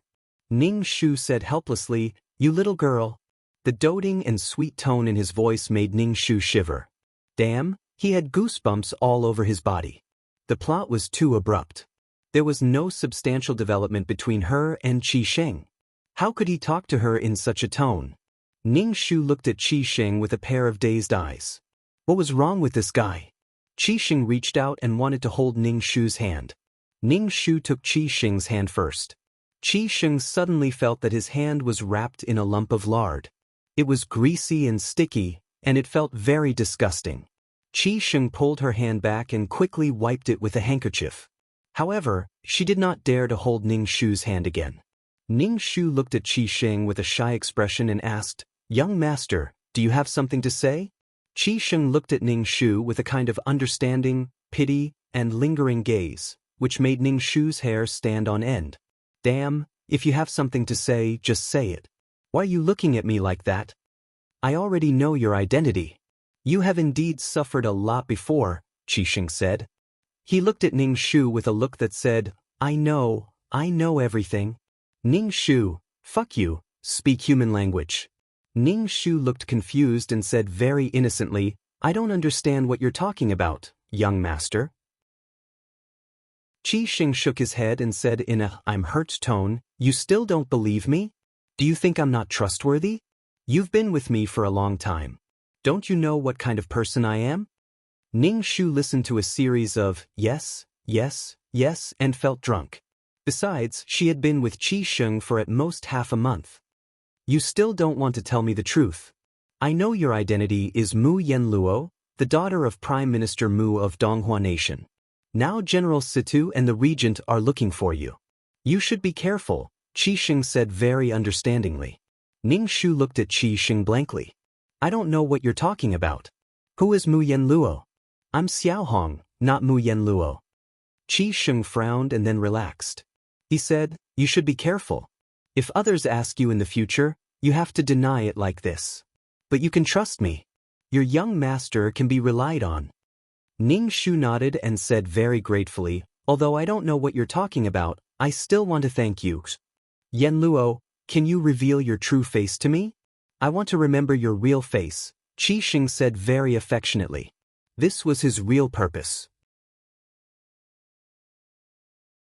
Chapter 143. Although Ning Shu strongly denied that she was not Mu Yanluo, Qi Xing firmly believed that Ning Shu was Mu Yanluo and looked at Ning Shu with curiosity and interest. Ning Shu did not pay attention to him at all. So what if Qi Xing knew that he was Mu Yanluo? When his true love came back, he would immediately forget about her. Qi Xing's various actions were just to flirt and enjoy the process of pursuing a woman. Once he got her, he would cherish her. Besides, there was still a cinnabar mole in his heart. He had someone he loved in his heart, yet he was still so unrestrained. He even went to a brothel and bought Mu Yanluo. He probably did not love his true love that much. Later on, he said that he did not love his true love anymore. It was because his kind true love was vicious and Mu Yanluo was kinder, so he fell in love with Mu Yanluo. Was this love? Because you are vicious, I don't love you anymore. I really misjudged you before. Since learning that Ning Shu was Mu Yanluo, Qi Xing obviously treated Ning Shu much better. Qi Xing did not let Ning Shu do many things that a maid should do. It was as if he was treating Ning Shu like a young lady. As for Qi Xing's actions, Ning Shu did not let him do any work. Ning Shu drank tea and strolled around the garden every day. He was very carefree. Not long after, Qi Xing's true love would come back.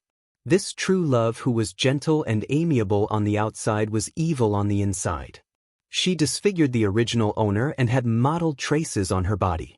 It could be said that she was vicious and merciless.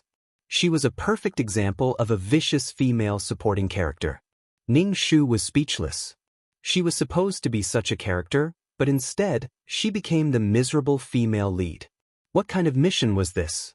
Not long after, Ning Shu saw Qi Xing's face was full of joy. Her whole body was shrouded in pink bubbles. Ning Shu knew that the female supporting character was coming. Yanluo, Yufei is coming back. Qi Xing said to Ning Shu. What does it have to do with me? Ning Shu asked with a puzzled expression. Who is Yufei? Qi Xing looked at Ning Shu's panda eyes and said with melancholy, she's the woman I've loved for a long time.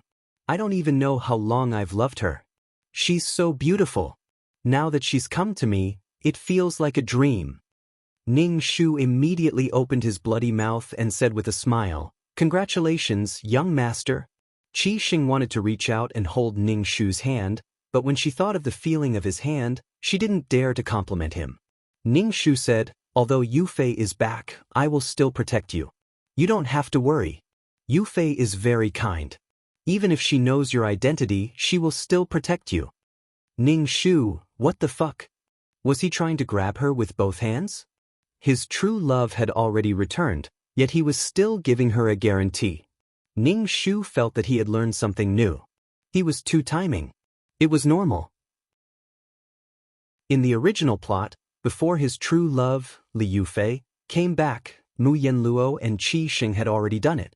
Qi Xing had already gotten what he wanted. How could what he got compare to what he didn't get?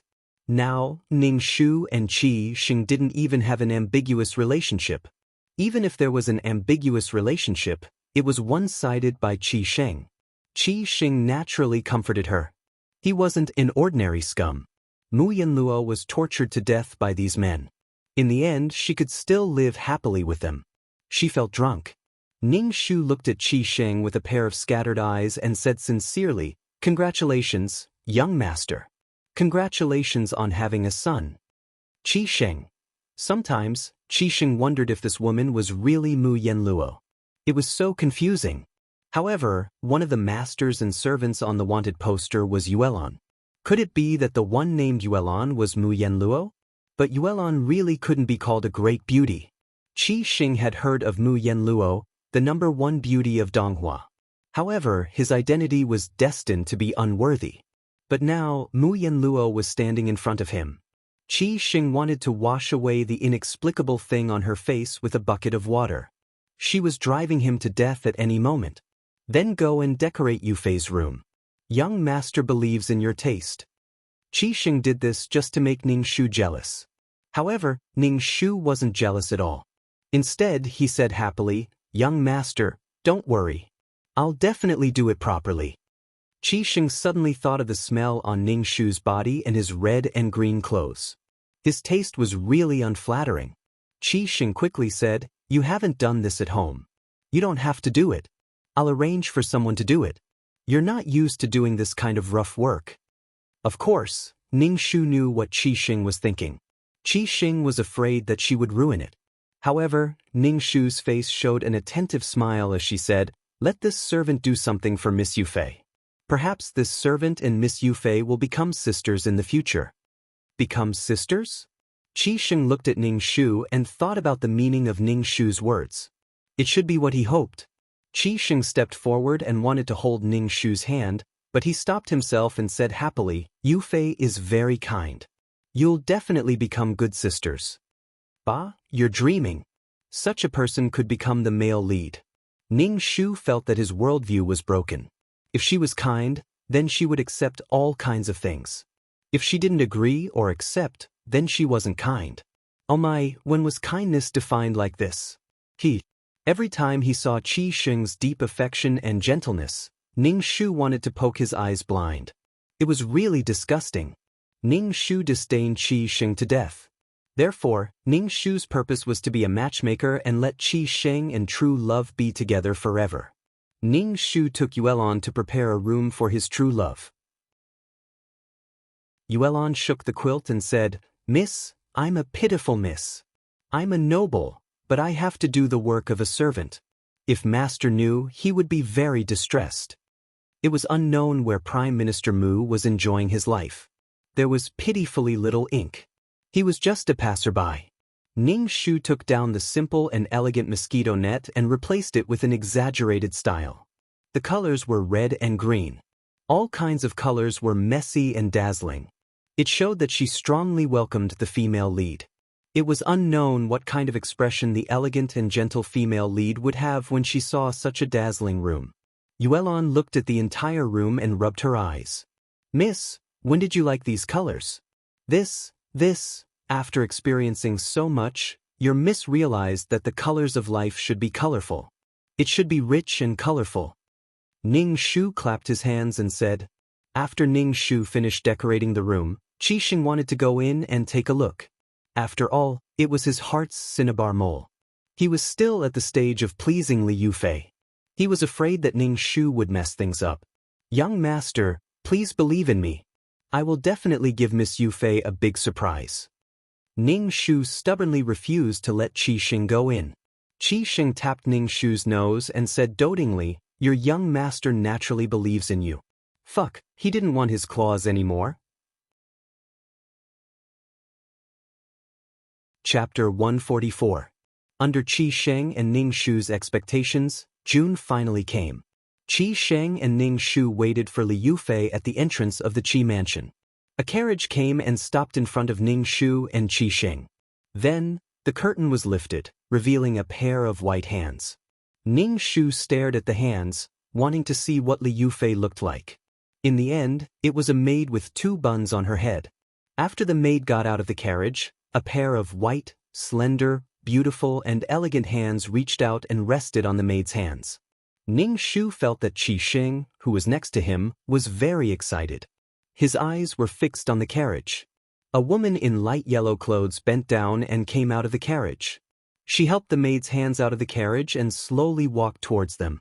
Her posture was elegant and beautiful, like a painting. She had a perfect oval face and a smile on the corner of her mouth. She looked elegant and beautiful. She was feminine, gentle, and amiable. Looking at her made people want to protect her. Qi Xing had good taste. If it wasn't for Mu Yanluo, Li Yufei would probably have maintained a kind and gentle appearance. However, under the catalysis of jealousy, Li Yufei became a ruthless and vicious woman and disfigured Mu Yanluo. Before Li Yufei came over, Qi Xing excitedly walked over and held Li Yufei's hand. With a smile on his face, he said, "Yufei, you're here?" Ning Shu watched from the side. He felt that Qi Xing liked to hold other people's hands very much. He grabbed women's hands whenever he saw them. In fact, he was a hooligan inside. Li Yufei's face showed a smile. She pulled her hand out and said, "Brother Xing, my father asked me to say hello to you. How is uncle's health?" Qi Xing looked at Li Yufei with a very gentle gaze. He wanted to make her pregnant. Li Yufei was a little embarrassed and blushed. The two looked at each other like this. Ning Shu squeezed over with a pair of panda eyes. Li Yufei was shocked when she saw Ning Shu's face. Her voice was a little sharp as she asked, "Who are you?" Qi Xing introduced her to Li Yufei enthusiastically. "This is Xiao Hong. She decorated your room. She's my personal maid." When Li Yufei heard that her room was decorated by this ugly girl who was beyond recognition, her heart trembled. Her face was already ruined, so what would her room look like? Then when she heard that it was Qi Sheng's personal maid, Li Yufei's face revealed an intimate smile. She said, "I've troubled little Hong." Ning Shu. Li Yufei cracked her lips and revealed a terrifying smile. She said directly, "I heard that Miss Yufei is young master's beloved woman, so this servant tried her best to give Miss Yufei a surprise."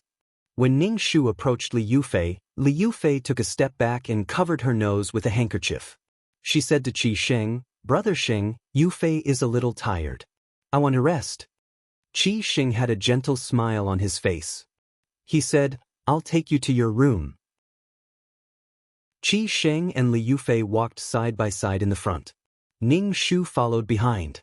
When they reached the door, Qi Sheng pushed it open and said to Li Yufei, "Little Hong decorated this room especially for you."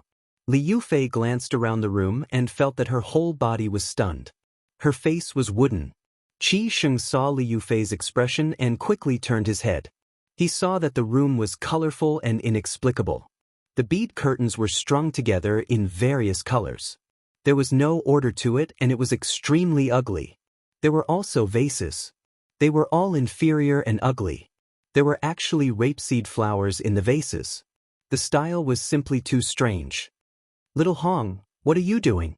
Didn't I ask you to make the room more elegant? Is this how you do it?" Qi Sheng seemed to be really angry. After all, he had lost face in front of his bright moonlight cinnabar mole. Qi Sheng resented Ning Shu in his heart. Ding. Abuse points, 5. Current abuse points, 10. 2333's voice echoed in Ning Shu's mind. Why is this person's abuse point so low? Ning Shu also wanted to ask why it was so low. Qi Sheng looked gentle on the outside, but in fact, he was a very complicated and black-bellied person. After being questioned by Qi Sheng, Ning Shu's face quickly showed an aggrieved and innocent expression. He said, I'm sorry. It's all my fault. I tried my best to do things well. I'm sorry I made Miss Yufei angry." Li Yufei's smile was a little difficult to maintain. But when she thought of the purpose of this trip, she endured it and said gently, "It's okay. Little Hong didn't know my habits before. It's okay to decorate like this." Ning Shu's face immediately showed a surprised smile. He stepped forward and grabbed Li Yufei's hand. He was very touched. "Miss Yufei, you are really a good person."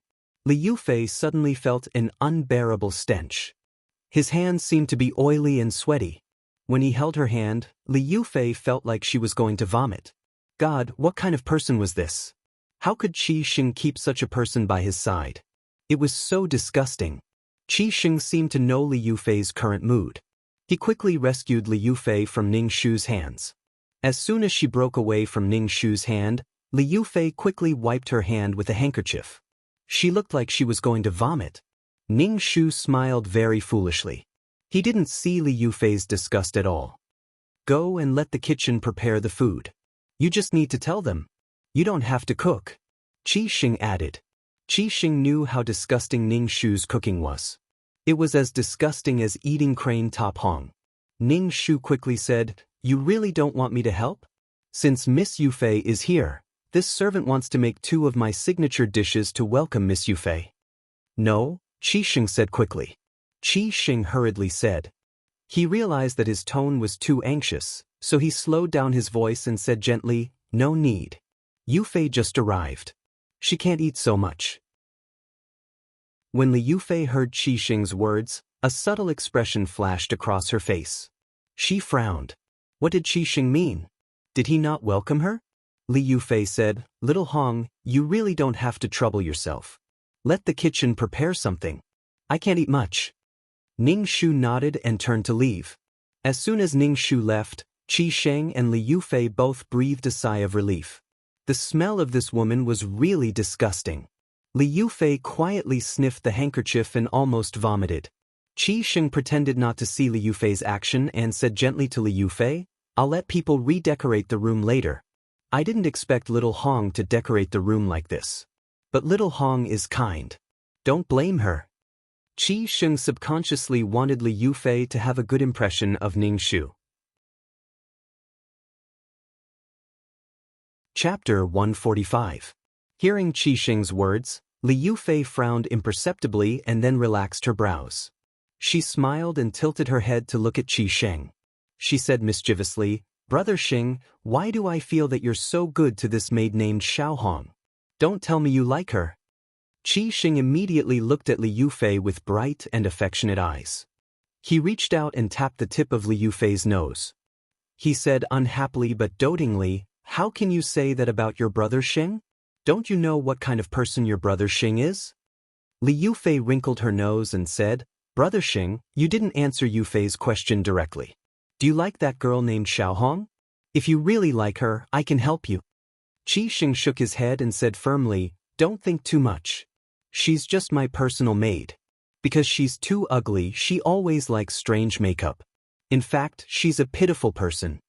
Hearing that Xiao Hong was ugly, Li Yufei breathed a sigh of relief. After all, an ugly woman was not competitive. She had said so much before just to test whether Qi Sheng still loved her. Most women knew that a man liked them, but Li Yufei ignored Qi Sheng's love. Li Yufei and Qi Sheng were childhood sweethearts. Their families were family friends and they were both merchants. Qi Sheng liked Li Yufei, but Li Yufei had higher ambitions in her heart. Naturally, she didn't like Qi Sheng. This time, she came to Qi Sheng because there was a problem with her family's business and she needed his help. However, she couldn't resist Qi Sheng's male lead halo. In addition, there was the beautiful Mu Yanluo who liked Qi Sheng. It was good to have someone to fight for things. Besides, Li Yufei and Qi Sheng had sex. Naturally, she fell in love with Qi Sheng. She fell in love with Qi Sheng with the intention of using him. Ning Shu first went to the kitchen and asked someone to cook. Then, he went to the room and saw Yuelon embroidering something. He took an apple and gnawed on it. Looking at Yuelon's embroidery, he said, "You're embroidering bamboo. This is for a man. Yuelon, do you have a man?" Yulan's face instantly turned red. She muttered, "Miss, what are you talking about? This servant doesn't have a man. Don't slander this servant's innocence." Ning Shu took a bite of the apple and said with a smile, "It's time to give something. Why isn't there a man? Tell me, who is it? Is it someone from the Qi mansion?" Ning Shu looked at Yulan with wide eyes. Yulan immediately said, "It's not what Miss thinks. It's who? Qi Sheng?" Ning Shu stared at Yulan, dumbfounded. Although Qi Sheng was good-looking and rich, he was a scumbag who wanted to have a foot in two boats. He was absolutely not worthy of his little sister Yulan. Yulan looked at Ning Shu in a daze and asked, "What does this have to do with Qi Sheng? Who's Qi Sheng?" After all this time, Yulan still didn't know the name of the owner of this house. Ning Shu asked, "Then who are you giving this to?" Yuelan's face was very red. She said shyly, "Miss, don't ask. Your lipstick is smudged. You should go touch up your makeup. Don't try to divert your miss's attention. Tell me it's that man. I want to see if that man can be entrusted with my life." Ning Shu said seriously. In fact, Ning Shu still liked little sister Yuelan. Although she was a bit thick-skinned, she was a good girl. It was good to be able to settle this girl's marriage before leaving. Yuelan said, "Miss, this servant really doesn't have a man. This servant is planning to make a pair of shoes for the shadow guard. Last time, this servant saw that the shadow guard's shoes were broken. The shadow guard has worked so hard to protect us, so we have to repay him." Ning Shu's face was suddenly enlightened. He nodded and said, "So that's how it is." Thinking of the shadow guard's square face and then looking at Yuelan's delicate and pretty appearance, would there be any sparks between the two of them? Ning Shu originally wanted to ask Yuelan about her feelings for the shadow guard, but then he thought about it. How could he say anything about feelings?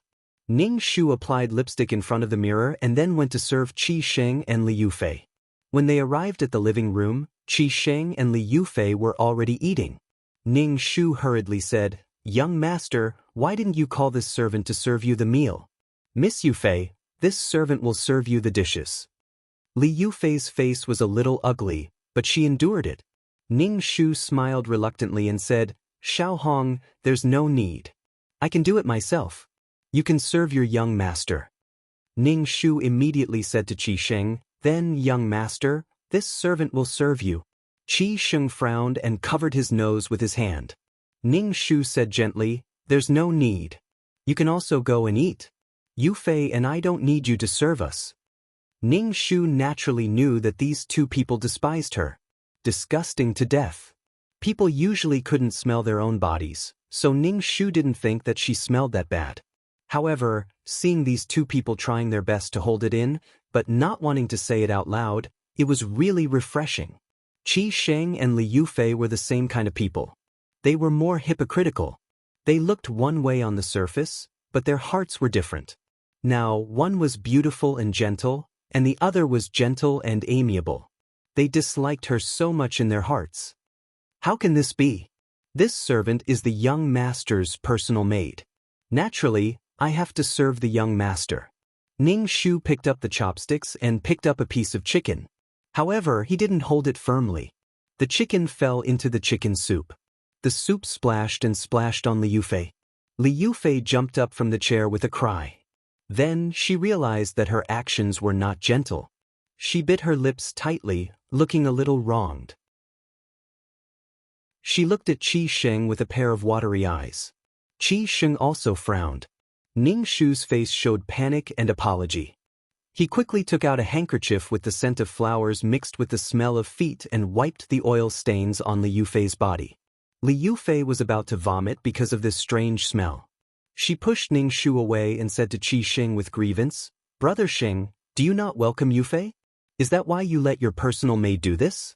If Brother Sheng wants Yufei to leave, Yufei will leave immediately. Hurry up and leave. Look at what you've done." Qi Sheng shouted at Ning Shu. Ning Shu curled her lips and said, "This servant didn't mean it. Get out." Qi Sheng pretended to be angry, but he secretly winked at Ning Shu. Ning Shu saw that Qi Sheng's eyes were constantly cramping and hurriedly asked with concern, "Young master, what's wrong with your eyes? They keep cramping. Poor young master, please don't go blind." Qi Sheng was speechless. Li Yufei also asked with concern, "Brother Sheng, are you okay?" Qi Sheng felt so sad. He had never seen anyone as stupid as Xiao Hong. Chapter 146. Qi Sheng told Ning Shu sternly, "You can leave now. You don't need to serve here." Ning Shu was still hesitant. Qi Sheng said coldly, "Leave? If you don't listen to the young master, do you want to be sold?" Ning Shu turned around and left without saying a word. Qi Sheng then said to Li Yufei, "Yufei, don't think too much. This girl is clumsy and always causes problems. How can I bear to drive you away? You know how I feel about her." Li Yufei smiled and asked, "Why is this maid so clumsy? Brother Sheng, why do you keep this girl by your side? Also, this maid has a strange smell on her. Can Brother Sheng bear it?" Qi Sheng was speechless. He kept this girl by his side because she might be the most beautiful woman in the world, Mu Yen Luo. Qi Sheng naturally would not give up on such a good thing, even if he had Li Yufei in his heart. As a man, it was okay to have a taste of something new. "Brother Sheng, why don't you answer Yufei?" Li Yufei asked with a frown. Qi Sheng held Li Yufei's hand tightly and said affectionately, "Yufei, can't you see? Why do you ask me such a question? I've always only had you in my heart. In this life, I want you to be my wife." Li Yufei immediately lowered her head shyly and did not speak. Qi Sheng's heart swayed. He lowered his head and kissed Li Yufei. Then they began to talk. On the way, Ning Shu found that he had lost his handkerchief, so he went back to look for it. This handkerchief had the most authentic smell. It would be a pity to lose it. Ning Shu had just walked into the courtyard when he heard the movements in the room. Ning Shu was stunned. Weren't they eating just now? How could they be in bed now? Besides, Li Yufei had just arrived at the Qi mansion today. How could she be so unreserved and roll around with the male lead? Sure enough, there was no logic in this world. In Li Yufei's opinion, as long as she caught Qi Xing, her family would be able to survive the crisis. But in the end, she fell in love with Qi Xing. This was the plot. She was destined to catch the adulterers. Ning Shu touched his chin. How was she going to catch the adulterers? Ning Shu quietly walked in and walked to the side of the bed. The two people on the bed were fighting and did not notice that there was someone standing next to them. Ning Shu looked at the two white-cut chicken in all kinds of positions, and his face revealed an intoxicated expression. He was very engrossed. Ning Shu suddenly said, "Young master, do you need this servant to prepare the bath water for you?" Li Yufei quickly wrapped her arms around her chest and let out an earth-shattering scream. She immediately pushed Qi Xing away. Qi Xing's doppelganger was immediately exposed. It was like a pillar supporting the sky. Then it was released. Li Yufei's face was covered in it. Then, Li Yufei screamed again. After being scared by Ning Shu and Li Yufei, Qi Xing, who had just been released, immediately went limp. He felt like he couldn't stand up anymore. Tis. What a dirty scene. You guys need to remove it. Qi Xing's face was ashen. Ning Shu shouted, "Get out." "Who let you in? Get out." After Li Yufei screamed, she calmed down. She loosened her hands from her chest and released her turbulent breasts. She trembled as if she was deliberately showing off to Ning Shu. Ning Shu straightened his chest. "You're big. I'm bigger than you. I'm fuller than you. You're drooping." The two people on the bed had no intention of wearing clothes. They simply had no sense of shame. How could you guys be so licentious? Qi Xing roared at Ning Shu. "This young master told you to get out. You don't want to leave. Do you want to stay together?" Ning Shu almost vomited in disgust. Looking at Qi Xing swaggering around to dry his little bird, he was shameless. Li Yufei and Qi Xing's bodies were pressed together. Ning Shu felt like his eyes were going blind. "This servant will go prepare the bath water for young master. By the way, young master, you were frightened by Miss Yufei's scream. Do you need medicine?" Ning Shu asked very considerately. Ding, abuse level 15. Current abuse level 20. 2333 hurriedly said, "Ning Shu, you can't look. If you look at this thing too much, you'll get a needle eye. You're not pure anymore. Get out." Qi Xing was so angry that Ning Shu roared. Ning Shu hurriedly said, "This servant will get out now. Young master, have fun. By the way, if you need medicine, this servant will prepare it for you. This servant will really get out. This servant will get out now." Ning Shu saw that Qi Xing's face was very scary. There was no trace of his usual gentle appearance. He guessed that he had really pissed him off. After leaving the door, Ning Shu didn't leave. Instead, he hid by the window and listened to what was going on inside. "Ning Shu, why are you doing this? You've changed. You weren't like this before. You used to be very pure." 2333 said. Ning Shu directly said, "Do you know me? If you don't, then don't talk nonsense. Previously, the system recorded that you were very pure. Why have you changed now? You only peeped at other people's sex once in a few missions. Now you're actually peeping at other people's sex." 2333 seemed to be wiping tears. "I've changed. What does it have to do with you? If you have the ability, then don't bring me to this crazy world."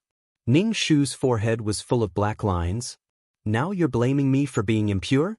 What does it have to do with you?" 2333 was sad. "How can you be so fierce to me? Although I'm the mainframe, I have emotions too. We'll be partners in the future. Maybe we'll be tied together forever. You should be nicer to me. Then can I change to another system? I don't want you." Ning Shu said bluntly. I'll never talk to you again." 2333 went into hiding. Ning Shu and 2333 were arguing. Inside, Qi Xing and Li Yufei were also talking. "What's wrong, Brother Xing? Why can't you get up? Try it." Qi Xing's voice was a little anxious. Ning Shu looked through the window and saw Qi Xing kneeling on the bed. Li Yufei was trying her best to tease him, but little Qi Xing was soft. "Brother Xing, this isn't very good.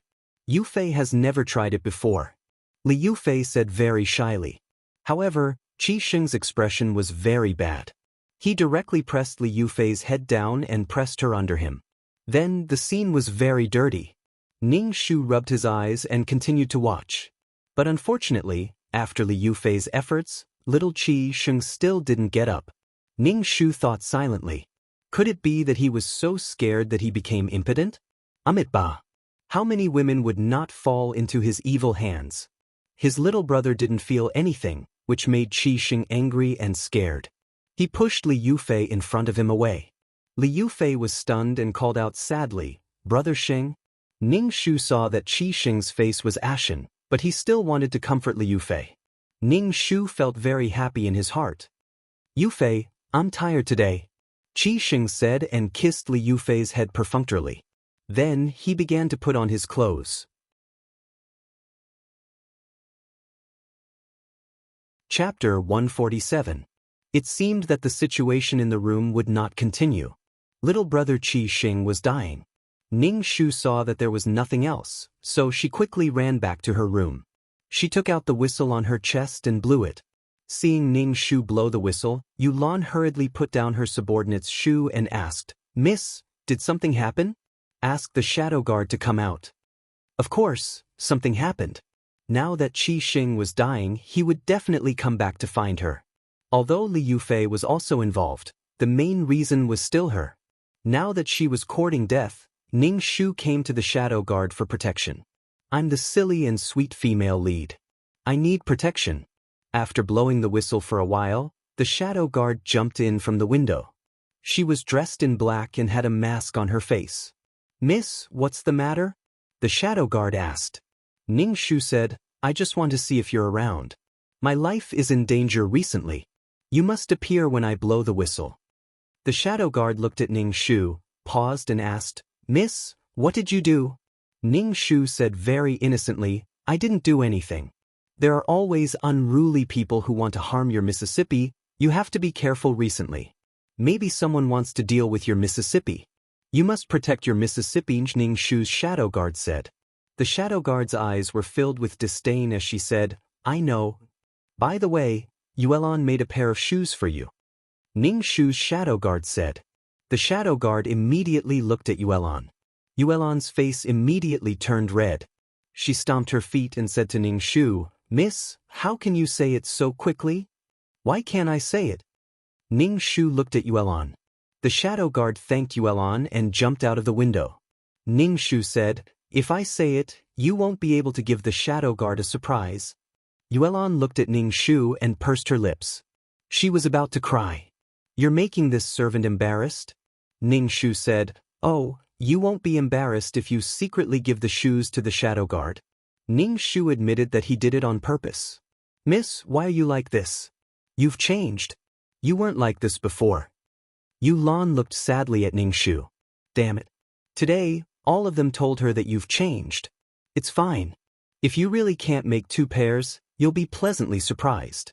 Originally, Big Brother Shadow Guard thought that you would only receive 1 pair of shoes, but in the end, you received 2 pairs. Aren't you pleasantly surprised?" Ning Shu comforted Yuelan. Yuelan looked at Ning Shu with tears in her eyes. "Miss, how can you be like this? There's clearly nothing, but after hearing what you said, I feel like there's something. There's clearly nothing, so how can this servant take a fancy to the shadow guard's wooden face?" Ning Shu quickly covered Yuelan's mouth and said to her, "Although what you said is the truth, you can't say it so casually." If this is heard by Big Brother Shadow Guard, what if Big Brother Shadow Guard leaves heartbroken? Yulan shook her head. Ning Shu released Yulan's mouth.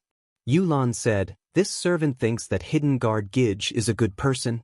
After being given the good person card, there was usually no play. Sure enough, as Ning Shu expected, Qi Sheng came to find her at night. Ning Shu felt very speechless. What couldn't be said during the day? Why did he have to wait until nighttime? She could tell that this guy had bad intentions. When Ning Shu opened the door, Qi Sheng was holding a folding fan in his hand. He leaned against the door in a very handsome and lazy manner. When he saw Ning Shu, he said, "Little Red, take a walk with young master. Young master has something to say to you." Ning Shu blinked her panda eyes and asked, "What's the matter?" "Young master, it's so late. What do you have to say to this servant? This servant wants to sleep now. Qi Sheng frowned and looked at Ning Shu's face. He asked, don't you wash your face at night? Why do you sleep with makeup on at night? This lead powder is very bad for the skin. Go wash your face and take a walk with young master.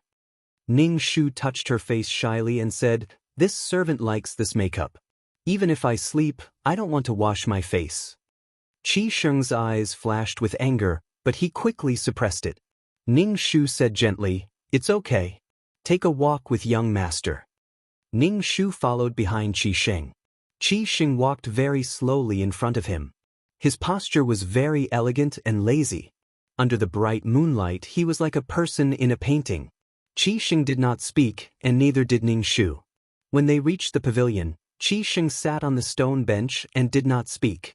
To be honest, when Ning Shu saw Qi Sheng's current appearance, the image of Qi Sheng taking off his clothes and cutting a chicken appeared in his mind.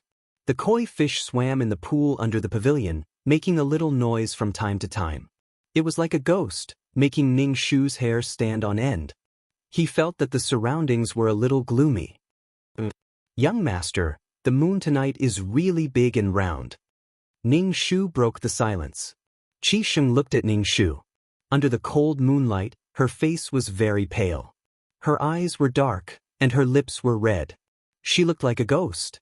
Qi Sheng looked away and said, I want to talk about what happened at noon. What happened at noon? Ning Shu touched the whistle on his chest, in case Qi Sheng was really scared to the point of impotence. Did he come to take revenge on her? Ning Shu took 2 steps back and asked, young master, what do you want to talk about? Qi Sheng said to Ning Shu, sit down. I want to talk to you about Yufei. Ning Shu, get lost. What is there to talk about? Yufei is the girl I have loved since childhood. We will definitely be married in the future. Qi Sheng looked at Ning Shu with a forced and affectionate gaze. I hope you can understand. Of course this servant can understand. Congratulations, young master. Ning Shu said very straightforwardly. Qi Sheng's face suddenly showed joy. He stood up and wanted to grab Ning Shu's hand, but then he withdrew his hand and said, young master knows you are a kind-hearted person. When Yufei and I are married, I will let Yufei accept you. Yufei is a kind-hearted person like you. Qi Sheng said happily. What the fuck, what the fuck? Ning Shu really wanted to slap him. After all this time, this guy wanted to have his cake and eat it too. He wanted to marry his true love and take her as a concubine. Damn, he thought this guy couldn't take it anymore and came to him for an explanation. He came in the middle of the night to have a heart-to-heart talk and flirt. The male lead's ability was really not for show. This was fine. He should get rid of the root of the problem. Nothing would happen. Ning Shu couldn't understand. She had already ruined herself like this. She was so unbearable to look at, but Qi Sheng could still hypnotize himself and think that she was a great beauty. Ning Shu showed a shy smile. Young master and Miss Yufei are a match made in heaven. Young master said that Miss Yufei is the best woman in the world. Young master should take good care of Miss Yufei. Why does young master want Miss Yufei to accept this servant? This servant has the appearance of a willow. I really don't want to get involved in the great love between young master and Miss Yufei.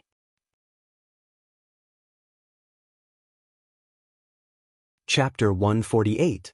Ning Shu almost wanted to kneel down in front of Qi Sheng's logic. He did it with another woman at noon, then came to find her at night and let her share a husband with his true love. It was simply ridiculous. Ning Shu really wanted to ask Qi Sheng if he really loved his true love. It was simply wanton and unrestrained. Did it mean that he could hide his love in his heart and do whatever he wanted with his body as long as he loved her in his heart? What a scumbag! Ning Shu twitched the corner of his mouth and looked at Qi Sheng, who looked very elegant under the moonlight, and said, young master, do you love Miss Yufei? Qi Sheng nodded and said, yes, I have loved her for many years. Ning Shu was speechless. Since he loved her so much, why did he talk to another woman in the middle of the night behind Li Yufei's back? Was his love so overflowing? Or did Qi Sheng just want to cheat her? No matter what, Ning Shu despised Qi Sheng. I believe that Yufei will accept you. You will love each other. You are both kind women. Qi Sheng's expression was a little painful. Recently, I found that I have fallen in love with you. I can't give up either of you or Yufei. Damn it, Ning Shu was disgusted to death. Damn it, there was no normal male protagonist in this world. One had a tragic childhood and a dark heart, one was a chauvinist and straight man, and one was a womanizer who cheated and cheated. Damn it, he didn't know what kind of man the latter was. If he was sick, he should go to see a doctor. Why torture Mu Yanluo? If either of you leaves me, I will be in so much pain that I want to die. Qi Sheng looked at Ning Shu affectionately. Ning Shu swallowed a mouthful of saliva. He really wanted to spit on this bastard's face. Yanluo, I will die without you.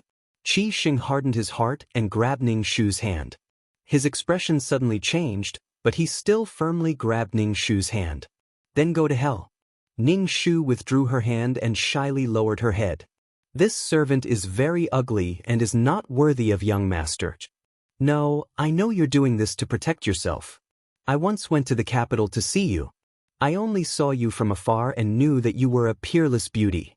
Your eyes were as clear as water and your hair was as green as clouds. I can understand why you're doing this. Ning Shu was speechless. No wonder this guy tolerated her so much. It turned out that he knew what Mu Yanluo looked like.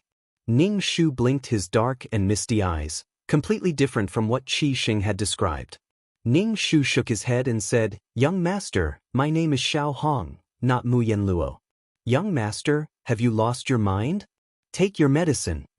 Qi Sheng said rather dotingly, You are Xiao Hong, not Mu Yanluo. When people ask you in the future, you have to say this. After all, Mu Yanluo is very famous. You will be in danger. Every word was filled with falsehood and coquettishness. Ning Shu dared to kneel down and swear to the heavens that Qi Sheng, this bastard, wanted to possess this body. What happened next was that as they did it, he fell in love with her and was tortured by the supporting female lead, Li Yufei. After that, Qi Sheng suddenly realized that the person he loved was Mu Yanluo and not that vicious woman, Li Yufei. He really loved her in the past. It turned out that she was so vicious. Her gentleness and kindness in the past were all fake blah blah blah. Qi Sheng approached Ning Shu and wanted to kiss Ning Shu's forehead gently, but as soon as he got close, he smelled a greasy and disgusting scalp smell. Qi Sheng changed his position and wanted to kiss his cheek, but the thick rouge and powder on his face made him unable to do so. In the end, he could only give up. Ning Shu sneered in his heart. He knew that Qi Sheng couldn't do it. He didn't even bother to hide. Qi Sheng's target was the peerless beauty Mu Yanluo, not the stinky and ugly Xiao Hong. Ning Shu looked at Qi Sheng and asked, Young master, does Miss Yufei know that you came to see me? Qi Sheng shook his head and said, Yufei doesn't know, but I don't think she will mind. You think too much. Ning Shu's mouth twitched. He shivered and said, Oh, it's quite cold at night. I'm going back to sleep.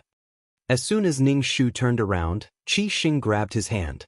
Ning Shu turned his head and looked at Qi Sheng with his thick eyebrows raised. Under the moonlight, Qi Sheng was a little scared by Ning Shu's face.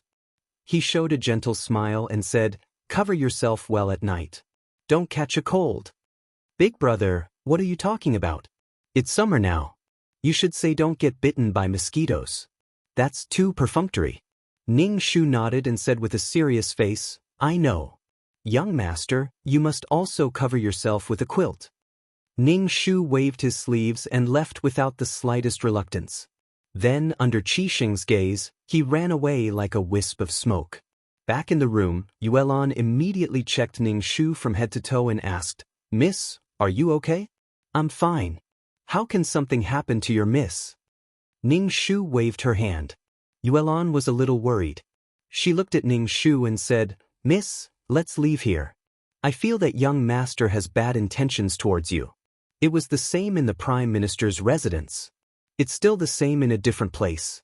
Why are these men so annoying? Your miss has a constitution of accidents. She's like this wherever she goes. Mu Yanluo would attract men's attention wherever she went. Yulan sighed, and then began to cry. She stammered. Previously, Mrs. Beauty was well known throughout the world. Who in the world didn't say that Miss had a good life? But now it has become like this. This servant is pitiful Mississippi, oh my God. The tears came out without even brewing. This girl was the real movie queen. The female lead wasn't beautiful, so how could she make those men obsessed? In the end, they gave up everything and lived in seclusion with the female lead. If she wasn't beautiful, how could they get her? Ning Shu raised her hand and said, "Don't cry.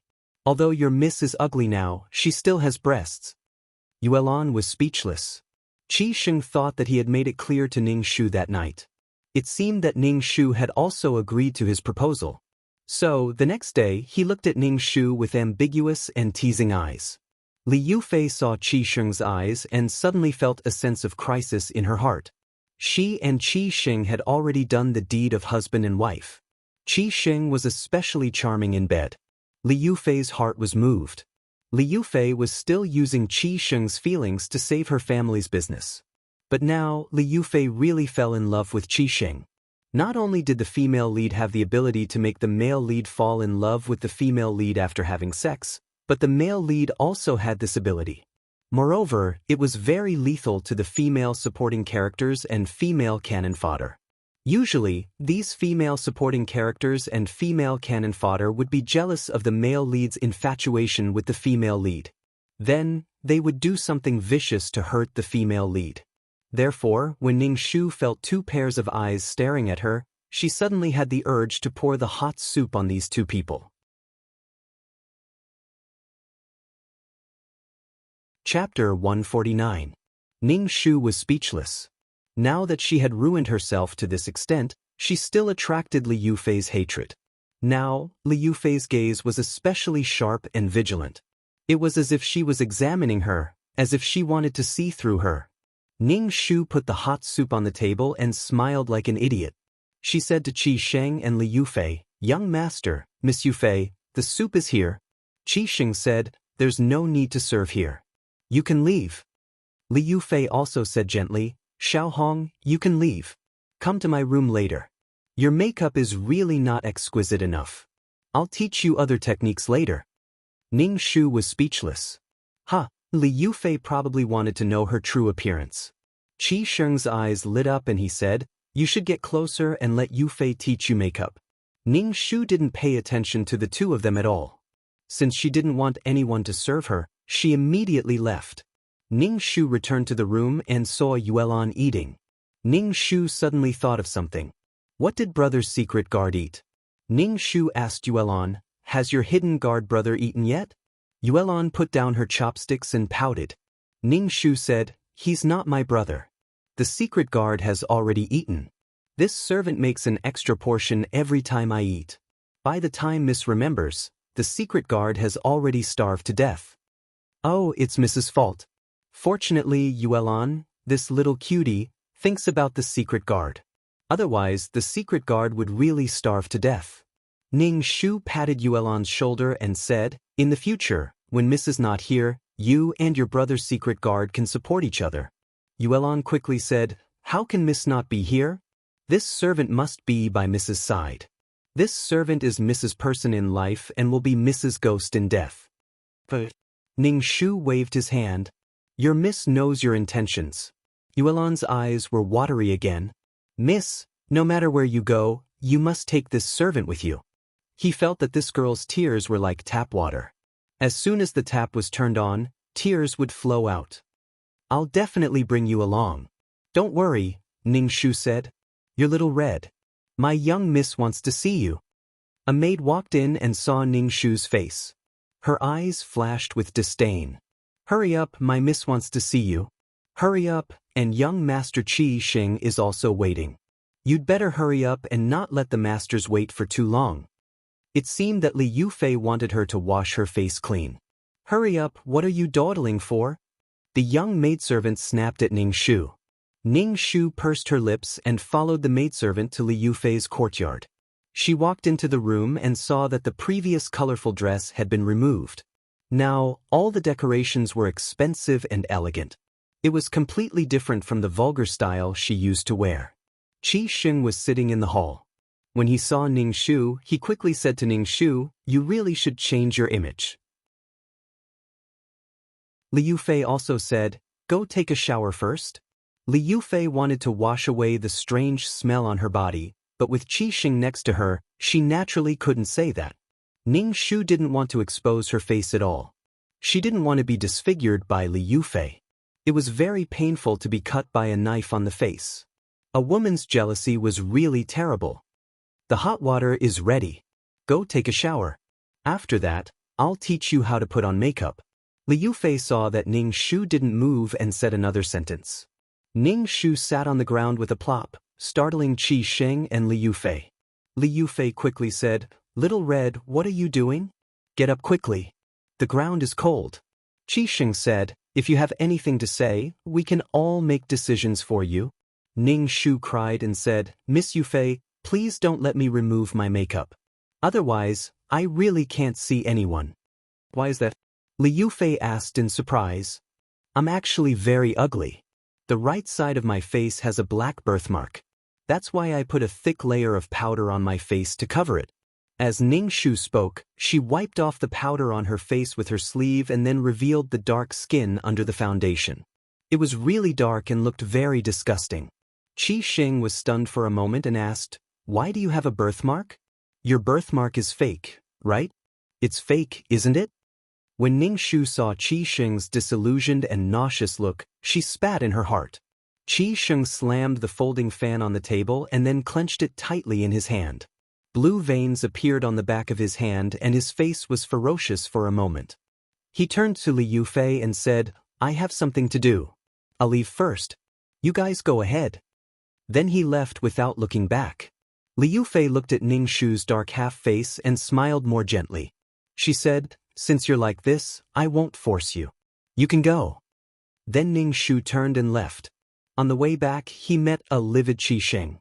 Qi Xing frowned and looked at Ning Shu and asked, "Are you really not Mu Yanluo?"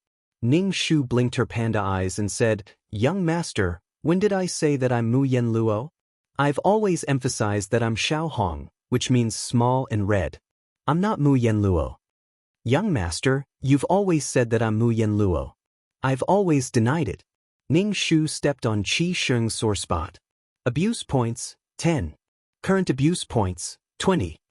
2333's voice was a little violent. "Why are there so few abuse points, Ning Shu? How the hell would I know? It would be strange if someone with a fox's mind didn't get abused so easily." "Then what's the matter with the maid beside you? She's a wanted person." Qi Xing was still making his final struggle. Ning Shu looked at Qi Xing with his dark half-face and said in a suppressed voice, "That maid is a wanted criminal? I'm not very clear about this." Ning Shu lowered his head shyly and said, "I met this maid halfway. At that time, she was lying in the middle of the road. My father and I saved her. Later, my father passed away. I told her to call me Mississippi. My father isn't a high-ranking official. It was all for vanity's sake." "Young master, enough, don't say any more." Qi Xing covered his face with his hands and rubbed them twice. "Why did you lie to me? Why did you lie to me?" When Ning Shu heard this, she almost spat at Qi Xing's face. Ning Shu widened her misty eyes and asked in shock, "When has this servant ever lied to you?" "This servant has never lied to you." Qi Xing's face twitched and he roared loudly, "Xiao Hong is a fake name. I thought you were Mu Yanluo. What's wrong with Xiao Hong? I have an older brother called Xiao Ming. I'm called Xiao Hong." Ning Shu nodded firmly. Qi Xing covered his heart and said, "Get lost. I don't want to see you now. How dare you lie to me?" Ning Shu turned and ran away.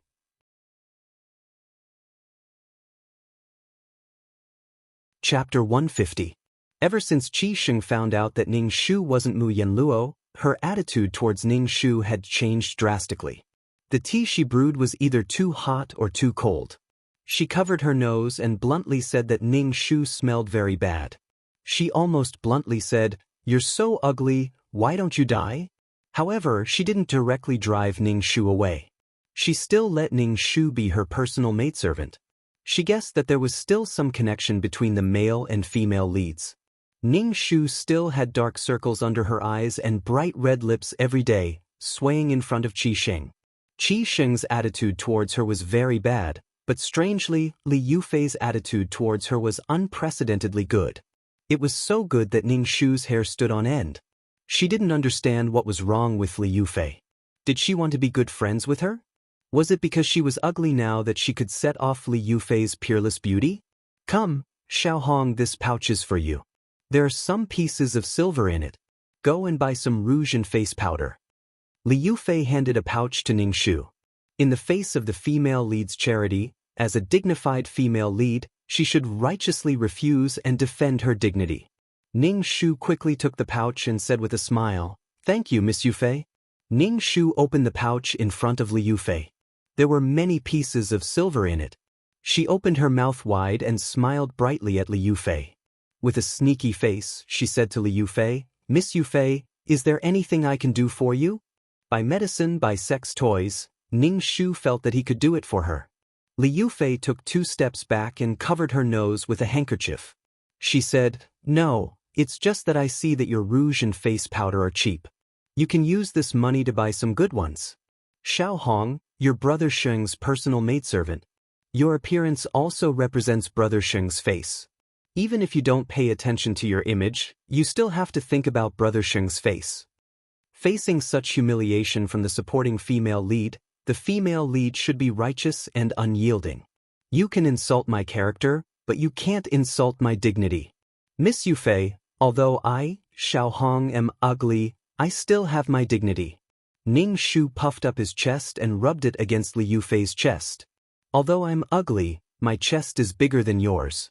Li Yufei, Qi Xing came back from outside and saw Ning Shu and Li Yufei together. First, Ning Shu snorted coldly, and then he said to Li Yufei gently, "How are you at home?" Li Yufei's smile was exceptionally gentle. Her entire body seemed to be covered with a layer of holy and gentle light. "Brother Sheng, Yufei has prepared the meal. Let's go eat," Li Yufei said shyly to Qi Xing. Qi Xing glanced at Ning Shu, took Li Yufei's hand, and said, "I know Yufei knows my taste the best. The food you make must be to my taste." Li Yufei's smile became even more bashful. Ning Shu couldn't figure out what was there to be shy about. Qi Xing turned around and coldly said to Ning Shu, "What are you waiting for? Come and serve Yufei and me. You're now a personal maid."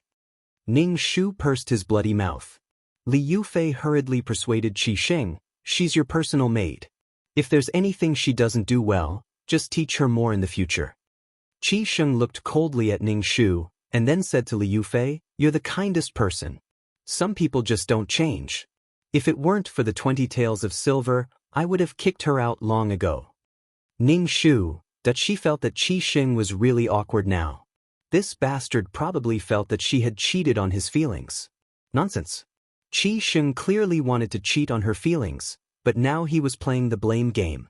He was simply shameless. Qi Xing and Li Yufei entered the room hand in hand. Ning Shu followed behind them and served them food. Qi Xing clearly couldn't stand the stench on her body, but he still insisted on letting her serve him by his side. He was really sick. "Brother Xing, drink this soup. Yufei specially prepared it for you. It's very hard to be busy with business every day." Li Yufei scooped up the soup with a spoon. Qi Xing revealed a gentle smile on his face. He directly grabbed Li Yufei's hand, brought the spoon in Li Yufei's hand to him, and drank it with a look of enjoyment. Looking at Qi Xing's rippling appearance, Ning Shu thought that he was drinking an aphrodisiac. "Yufei, you drink too." Qi Xing scooped a spoonful of soup and brought it to Li Yufei. Li Yufei drank it sweetly. After Qi Xing and Li Yufei finished their meal, Ning Shu stood at the side and stared blankly at the pink bubbles rising from their bodies. She felt her teeth ache unbearably. It was too pretentious. Qi Xing and Li Yufei were the same kind of people. They used a harmless and gentle mask to hide their hearts. Li Yufei's heart was not as gentle and kind as her appearance. Qi Xing's heart was also not as tolerant and gentle as he showed. These two people were really a match made in heaven. Get out. Qi Xing glanced at Ning Shu from the corner of his eyes. Ning Shu was about to doze off, but when he heard Qi Xing's words, he immediately turned around and left. Qi Xing gritted his teeth and said, "Close the door and wait outside. You're not allowed to leave. Just wait outside." Ning Shu was stunned when he heard that he had to close the door. Why would he close the door in broad daylight? He was taking a nap at noon. Ning Shu saw Li Yufei's blushing face and suddenly became a Spartan. What a beast! He was going to do it in broad daylight. The worst thing was that Qi Xing actually asked her to wait outside the door. Could his taste be more unique? Did he think that he was the emperor's favorite concubine? Why would he want someone to wait outside? Ning Shu looked at Qi Xing with an expression that said, "You're so dirty." Qi Xing automatically interpreted Ning Shu's expression as envy and jealousy. He said faintly and very pretentiously, "What are you waiting for? Get out and close the door." Ning Shu turned around and went out, then closed the door. He leaned against the door and kept rolling his eyes.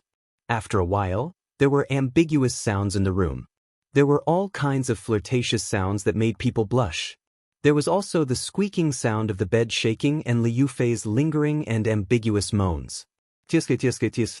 Ning Shu shook his head. Making love with other women in front of the female lead was simply a weapon to torture the female lead. If the original Mu Yenluo was here, she would probably be heartbroken.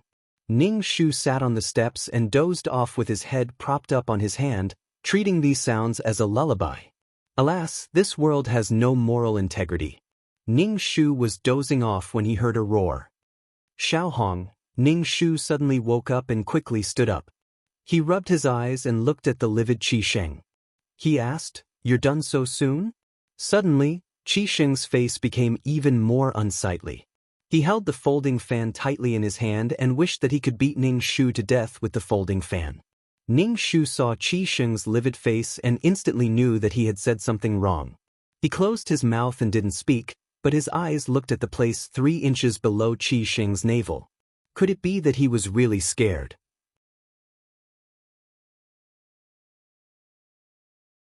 Chapter 151. Ning Shu's suspicious eyes made Qi Xing's face tremble. Such a suspicious and wretched look made Qi Xing once again confirm that this wretched woman was not Mu Yenluo at all. Mu Yenluo was peerless, noble, and beautiful. How could she be like this? Get away from me. I don't want to see you now. Qi Xing rubbed the bridge of his nose, feeling uncomfortable. Ning Shu quickly left. Qi Xing stopped Ning Shu again. Xiao Hong, wait a minute. Ning Shu looked back at Qi Xing and asked, "Young master, is there anything else?" Qi Xing walked in front of Ning Shu and asked very seriously, "Xiao Hong, I'll ask you one last time. Are you Mu Yenluo or not? This is the last ultimatum I'm giving you. Tell me, are you Mu Yenluo or not?" Qi Xing's expression was very serious. Ning Shu waved his hand and asked, "Young master, what's wrong with you? I've said it before. I'm not Mu Yenluo. My name is Xiao Hong. How many times do you want me to say it?" Very good, very good.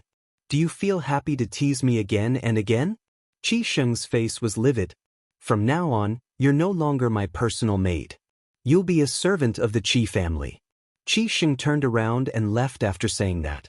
After taking 2 steps, he turned back and said to Ning Shu contemptuously, "This is the price you have to pay for deceiving me. Damn, everything was just your imagination. She had never said that she was Mu Yenluo. Now you're blaming me? Can you be reasonable?" After being deprived of her identity as a personal maid, Ning Shu was taken to the washtub by the ruthless nanny steward. Ning Shu said, "From now on, you'll wash the washtub and pour the night incense." Ning Shu, fuck you, Qi Xing, so cruel. This smell was much more pungent than the smell on her body. The nanny in charge snorted and said, "Don't you know who you are? I knew you were unreliable. It hasn't been long since you annoyed the young master." Ning Shu stretched out his hand. The supervisor mammy asked in a daze, "What are you doing? Give me back the money I gave you back then. At that time, you said that I had a very promising future." Ning Shu lightly said. The nanny in charge's slanted eyes suddenly sharpened. "When did I take your money?" Ning Shu was speechless. Well, this old woman had Alzheimer's and couldn't remember anything. Ning Shu sneered and said, "Just take it as your coffin money. You actually dare to curse me?" The nanny in charge's face turned ugly. "You're just an ugly freak. Do you think the young master will let you go back? You're just a bitch. You're the lowly one. How dare you call our young miss a lowly one? Do you know who our young miss is? You actually let our young miss do such a dirty job. Yuelon stuck out her chest and was very imposing, scaring the nanny in charge. In the end, she was a maid of the Prime Minister's family and had seen the world. Ning Shu gave Yuelon a thumbs up. Yuelon immediately smiled at Ning Shu, destroying the imposing manner just now. The nanny in charge left with an unfriendly expression. She looked at Ning Shu with a particularly vicious gaze. When the female lead was in trouble, there would always be one or two vicious cannon fodders to deal with her. Ning Shu would never admit that she had courted death just now. Relying on the fact that she was the female lead, she had no scruples. Anyway, she wouldn't die. As long as she didn't get pushed by these 7 men, she would have completed the task. She would help Mu Yenluo get rid of these men and get rid of the NP ending. To be honest, Ning Shu would rather play with these NPCs. If she stayed with the male lead, she would be in danger of being pushed at any time. For example, she was facing Yi Lai Xiang and Gong Tong now. She didn't have to worry about being pushed by the male lead at all. Yuelon covered her nose and said to Ning Shu, "Young miss, are we really going to do this? It's really smelly." Ning Shu clapped her hands and said indifferently, "Your family's young miss is so noble and elegant. Such a peerless beauty, how could she do this kind of thing? Even washing clothes is more elegant than this." "Then let's go, young Mississippi. Didn't you say you wanted to travel around? Let's go now. Young miss, blow the whistle and let the shadow guards take us away." Yuelon held her breath and tried her best not to breathe. Her face was red from holding it in.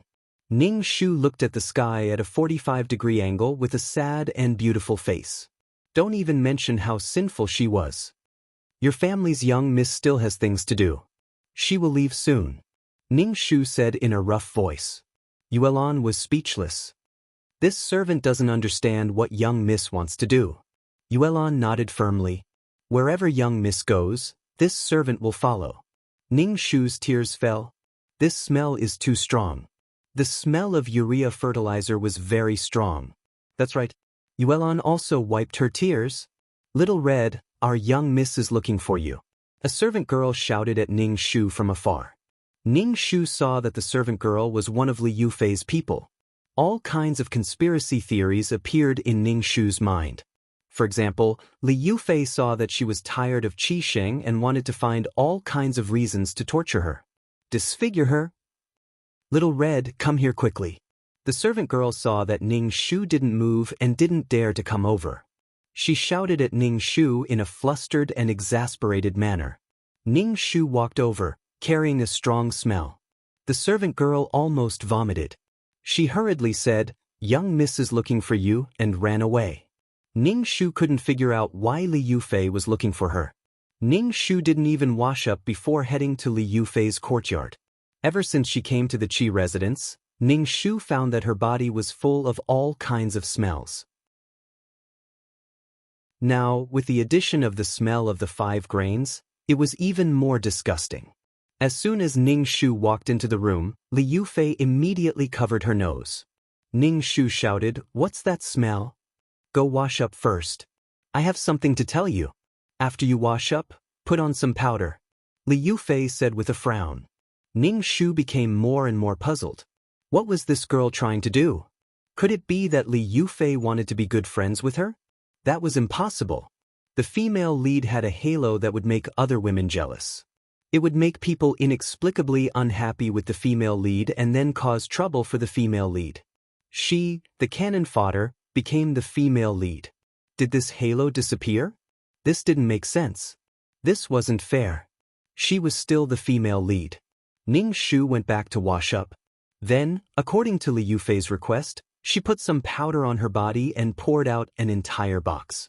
Right now, Ning Shu was very fragrant. Very fragrant, so fragrant that it was pungent.